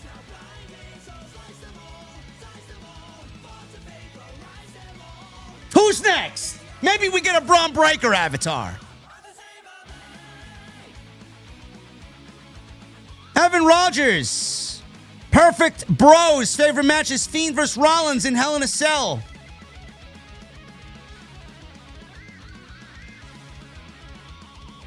Who the fuck are you talking to? Are the people donating tonight this fucking clueless? Is Evan Rogers that fucking clueless? Chat. What was one of my greatest rants in the history of my podcast, bro? It was the Goldberg, Bray Wyatt, Saudi fiasco. And what was the other one? The Hell in a Cell, Rollins and Fiend fiasco. This guy says it's my favorite match. What are we just saying things to sound like a fucking retard? Do you guys genuinely want to get called out?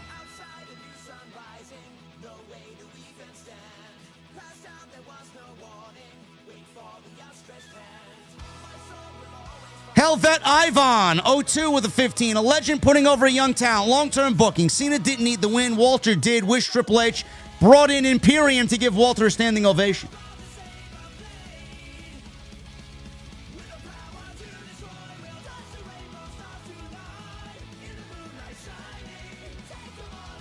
Stars, 33-22 to 1999. Again, the problem isn't Cena losing. All the legends lose their last match, but you don't tell a generation of fans to never give up for 23 years and you tap out. Like, what message did that send to the people who truly believed in you? Oh, my God. He never gave up for 23 years. The one time he gave up, I can't handle it.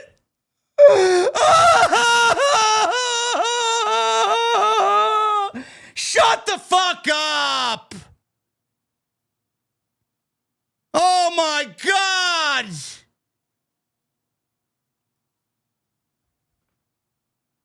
Holy shit.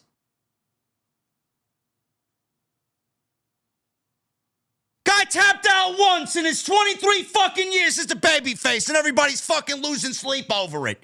Get over it.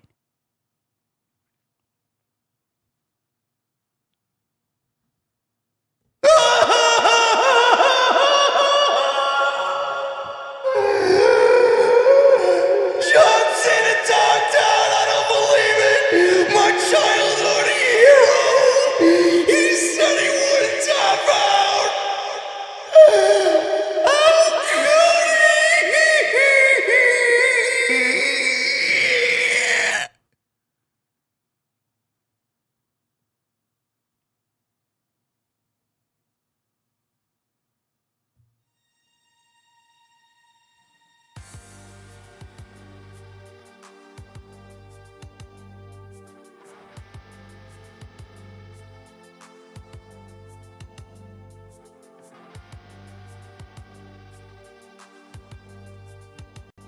You're all fucking mental.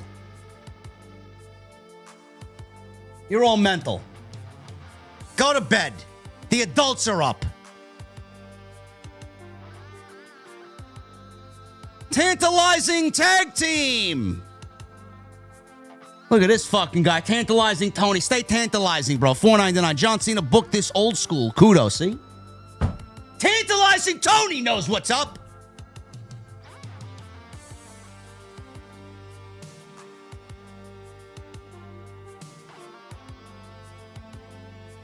Solid Monster is disgusted with the finish. Oh!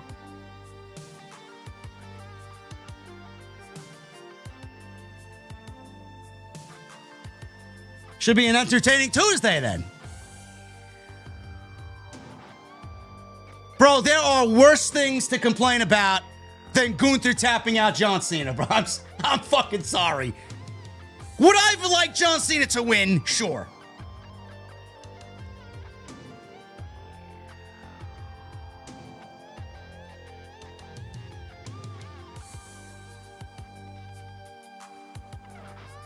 Parker with a $100 super chat. I live in DC, but was not willing to pay the crazy ass prices to see this show live.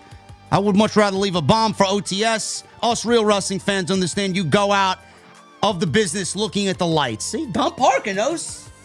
Why does everybody get it but the select few dummies?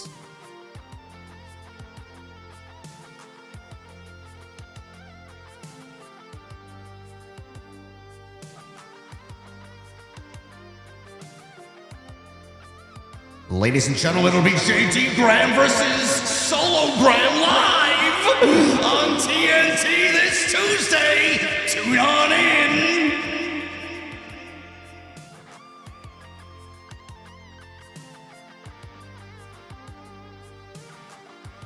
Thank you, Tom Parker. Who do we got here? We got Major Motions with a $1.99. You can't wrestle chance towards Gunther was wild. Bro, they're fucking stupid.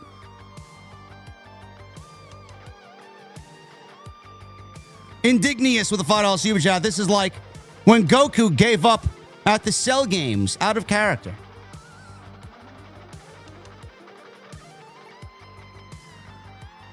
David Rice with a $20 super chat. I disagree with the Triple H booking hate. It was pretty obvious that Triple H had outside factors that affected his booking.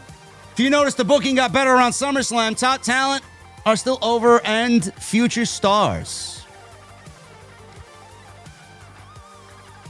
Yeah, you know what I think it is, Dave? I think Survivor Series, David, left a lot of bad taste in people's mouths. It did get all right after SummerSlam. Like there was some Raws that they were on a nice stretch there. It's been very hit or miss, very hot and cold. I think Survivor Series just left a bad taste in a lot of people's mouths. Alex from Phoenix with a 499. I'm a huge AJ Styles fan, and I would love to see him face Gunther. That would be magic in the ring. I agree. You know, you're making me want to see Gunther retire everybody now just so that everybody fucking cries. Like the bitches they are.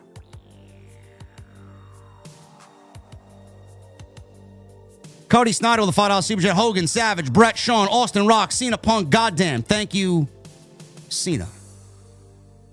Scumdog with 11 months. Hello, JD. Another fire stream. I thought this was a great show, especially the finish. Hail Gunther. They're going to have people talking about it. That's what they wanted. Cena wanted what he wanted. Who are we to say anything? I didn't mind it.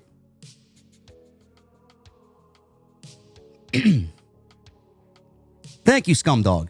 Hey, Jackson with a 199. I feel like the ending was for WWE Unreal. Could be. Season 3. Helvet. People saying Vince would have never booked this ending, yet they don't recall who was running WWE for Undertaker's streak ending and who won that night.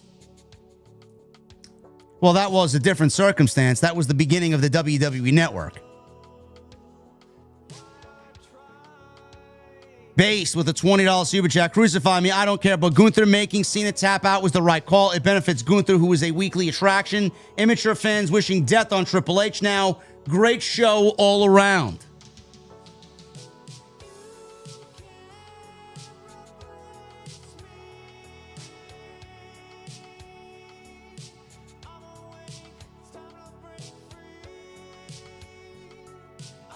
For Illuminati with a $2 Super Chat. Oba will be a better version of Goldberg. Oba's coming for Drew. I'd love to see it. Dalton Meister with a $5 Super Chat. I 100% agree with the Gunther and Cena match. They cemented Gunther as the final boss of this current era. I want him and Cody to feud now and win. Slow down him winning any championships. We don't need to push the narrative more so that people start developing the narrative of forced. Point Dexter with the 6 months. Oba Femi versus Braun Breaker will be a WrestleMania main event sooner rather than later. Inject that match into my veins. I'd love to see it. They're both going to be main eventers for years to come. Brendan with a $4.99. There's a number one contender 4-way match on NXT this Tuesday for the NXT title match at New Year's Evil. Yeah, I heard Michael Cole mention that. Aqua Cherry with a $5 Super Chat. Gunther is being followed back to his bus on the streets of DC by a bunch of fans yelling, "Fuck you, Gunther." Reminds me of when MJF went to Mexico and won their world championship down there from Mystico and stole his mask. People take it way too seriously, bro. Major Motions with the $1.99. That Triple H smile at the end was so heel and evil. It was. He doesn't give a shit. Hollywood Guy with a $5 Super Chat. RVD had a hell of a pop. He is still popular, and I hope he makes a last run in WWE. He can still go. I don't want to see a last run for RVD, though he could still very much go in the ring. I don't think we necessarily need to see it. And I'm not too keen on hearing a Def Rebel version of fucking Walk by Pantera, but let's keep RVD retired. Ness Coney with a $5 Super Chat. It would have been more creative if John had passed out, not tap. One final smirk and then pass out, but I'm being picky. The outcome was right.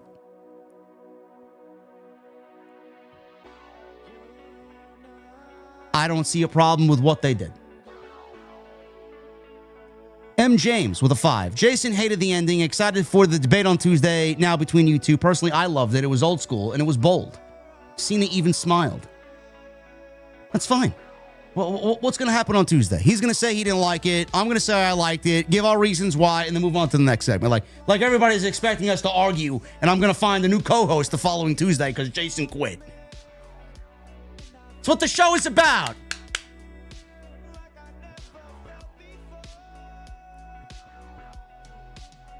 DJ99 with a 499. Thank you, Cena. If it wasn't for my mother, I wouldn't be a wrestling fan. And a Cena fan, I always knew he was that guy. And JD, keep doing your thing. I will. Thank you, brother. Appreciate that. Eclipse with a 499. Alter Bridge with Filter. May 13th. Montclair, New Jersey. Wilmont Theater. See you there, JD. OTS for life. I don't know. I may be attending the one on Long Island at the Paramount, and I may be attending the one in Atlantic City. They will be all the same sets. So I may go to just two. I may not go to the Wilmont Theater. I get no service to the Wilmont Theater. The Paramount is a lovely, lovely venue for music in Huntington. But yes, I'm excited for their new album. I can't wait. Briar Patch Productions, $9.99. Gunther is great, but this match wasn't it, in my opinion. Cena spammed AAs and just gave up. You thought Cena spammed AAs. Bro, he spammed AAs in the Cody match. It was like 5 AAs in the Cody match. If you total the AAs between both matches at WrestleMania and SummerSlam, we're looking at double-digit AAs. I genuinely think people are being, like, obnoxious for the sake of being obnoxious now. It should have been like WrestleMania 13 where Austin passed out with blood everywhere. I expected a more brutal match.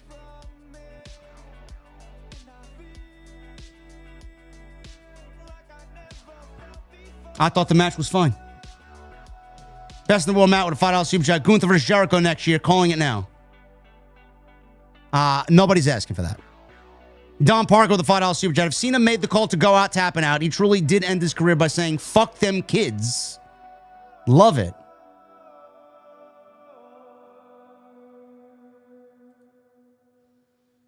I got to refresh YouTube because you guys are coming in big with these super chats. It's freezing everything up over here.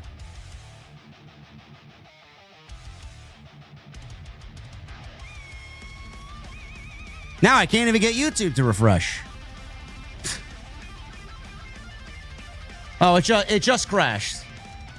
I refreshed my page, it froze, and then it crashed. Great.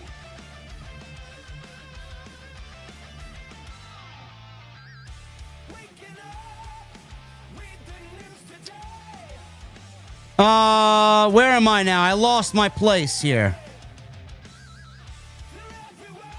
Furious Nation with a $9.99. What's up, JD? John Cena is truly one of the GOATs and is a class act, a true one of a kind. There will never be another. I agree. It's going to be funny and exciting to see who steps up to the plate to be that guy that John Cena was for the company. Vinny P with a $1.99. Treatment of Randy has been weird to me. Thoughts? Apparently he's in Saudi Arabia with Mr. Beast. I didn't know any of that. Anakin Women Children 2. Skywalker with a 4 months. SummerSlam 2014 will always get me. Super Cena in his prime getting demolished by Lesnar was something we never seen before. Thank you, Cena. Yeah. Alex from Phoenix with a $4.99. The final two Ruthless Aggression era wrestlers are Randy Orton and Rey Mysterio. I wonder who will be the last one standing. Thoughts? Rey Mysterio is going to retire first, and then Randy Orton will be the last one standing.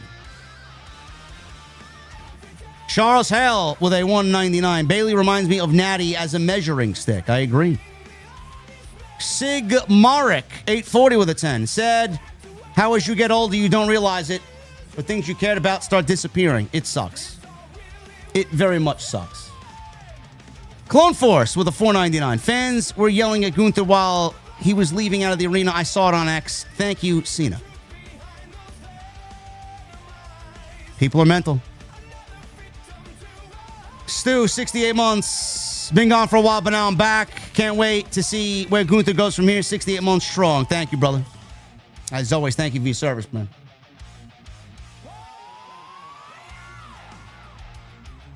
Ryan Fairburn with a $2. Maybe that Rock Gewurz idea ain't bad after all. Oh, it's bad. It's bad. You don't want that. Rafael DeLuna with a 2. This fire burns or cult of personality? This fire burns. Best in the world, Matt with a 10. Actions by the fans tonight. Just give Levesque and TKO more justification to keep playing it safe. Way to go, morons. Ryan Fairburn with a 2. Do wonder how Vince would have booked Cena's tour. Yeah. I don't know how he would have booked it, but no sense in worrying about it because Vince is not there and will not be there. David Rice with a 10. I was a part of the 46K Survivor Series. Almost everyone was over. Triple H is doing a good job. Wasn't perfect, but outside factors affected that. 2026 looks good. Listen, man, I hope you're right. I hope you're right. Royal Rumble's always solid, so I hope that they get it right out of the gate. It'll give me a lot of confidence going into Mania. Chris Phoenix with a 10. When was the last Cena match? When was that last Cena match? Had 4 AAs. Knew after the Super AA kickout, Gunther was winning. Thank you, Cena. Hashtag OTS for life. Bro, the Cody matches had like double-digit fucking AAs between both. Lauren with a 41 months. I am an emotional wreck right now. I'm heartbroken. Cena will be missed. We will see John Cena again. Just wish Randy Orton was there for it to be perfect. Apparently he's in Saudi Arabia with Mr. Beast. Jeff Mills with a $4.99. The wish for me and Moneymaker would be The Rock or Edge coming out after the send-off. One more match at Mania and Cena wins there. No. Now it's over. Lauren Houghton with a 2. John Cena for Hall of Fame next year. Stephanie McMahon is the headliner. I don't think Cena's going into the Hall of Fame. He could, but I don't think they'll double dip with Cena and Stephanie McMahon. My wish is to meet John Cena one day. Fanatics Fest may be the best place to do that. Big E to win, 51 months. Kurt Angle, the only gold medalist in wrestling, had his final match with Baron Corbin with no fanfare. If this is what Cena wanted, at least he got it. It's a good point. Lauren with a 2. We will see John Cena at special events. Randy Orton would be my pick to induct. Static Shock Girl with a $10 super chat. The problem is fans are fickle. If LA Knight retired Cena, he would be booed in a few weeks. Jey Uso is now hated. So why can't fans stay loyal to their favorite wrestlers? Because they want the show to be booked the way that they want it to be booked, and nobody's happy with anything.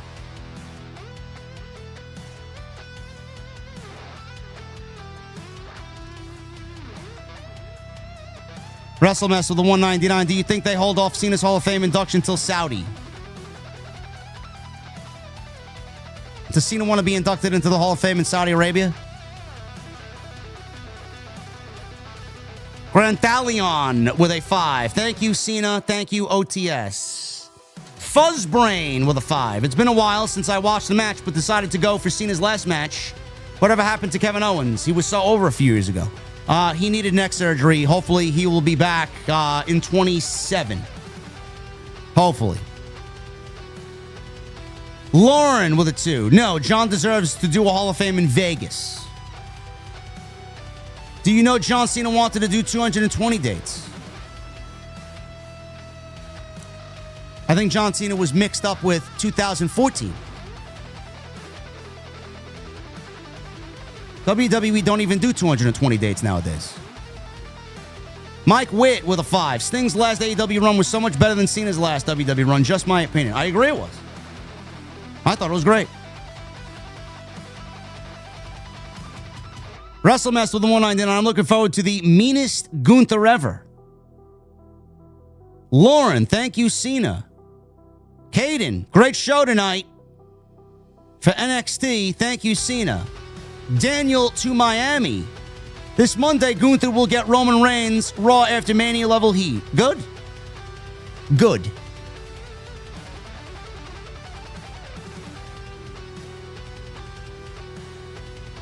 Cool Tom. $5 super chat. In your opinion, not counting IWC, do most WWE fans appreciate Gunther? I don't give a shit if they do. I do. We do. Lauren with a $2 super chat. I think Randy Orton returns to SmackDown before the Rumble. James Morrison with a 10. If Gunther had brought in a fish tank and a staple gun, AW fans would have called this match a classic.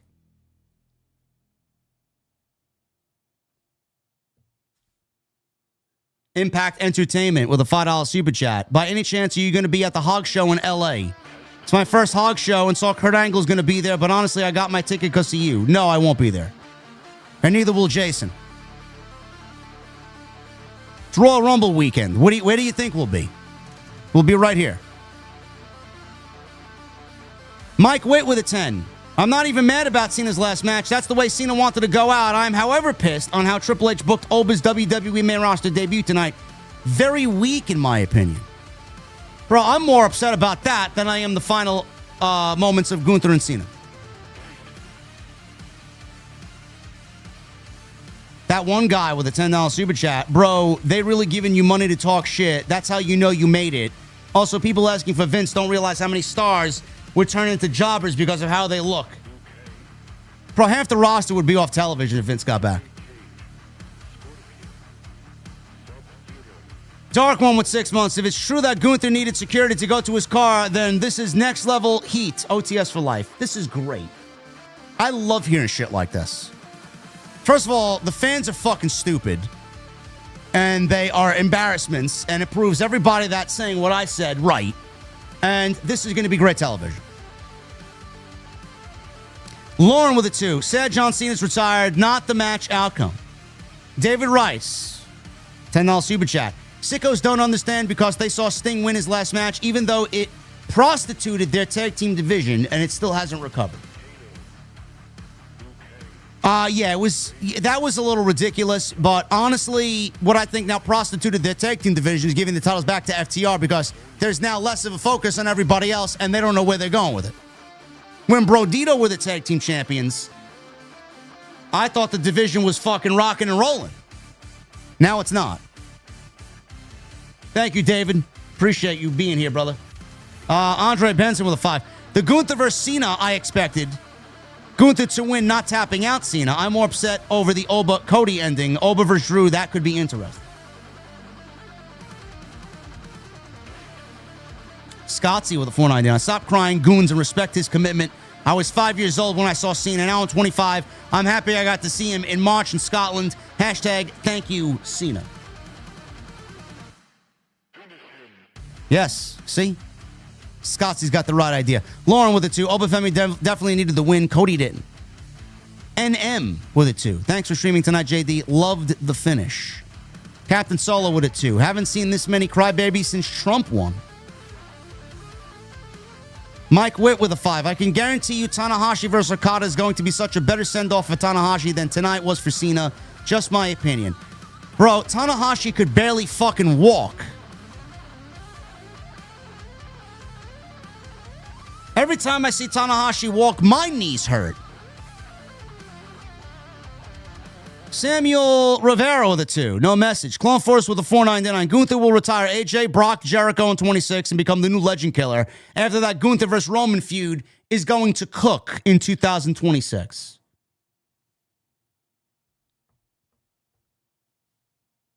We got a $10 super chat from Adam!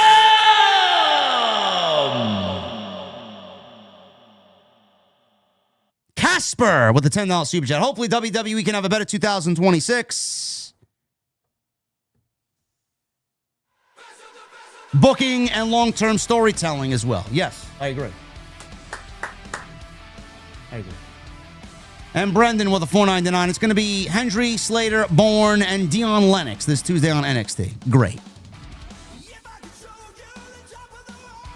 Who's going to win? Dion Lennox is going to become the number 1 contender for Oba Femi.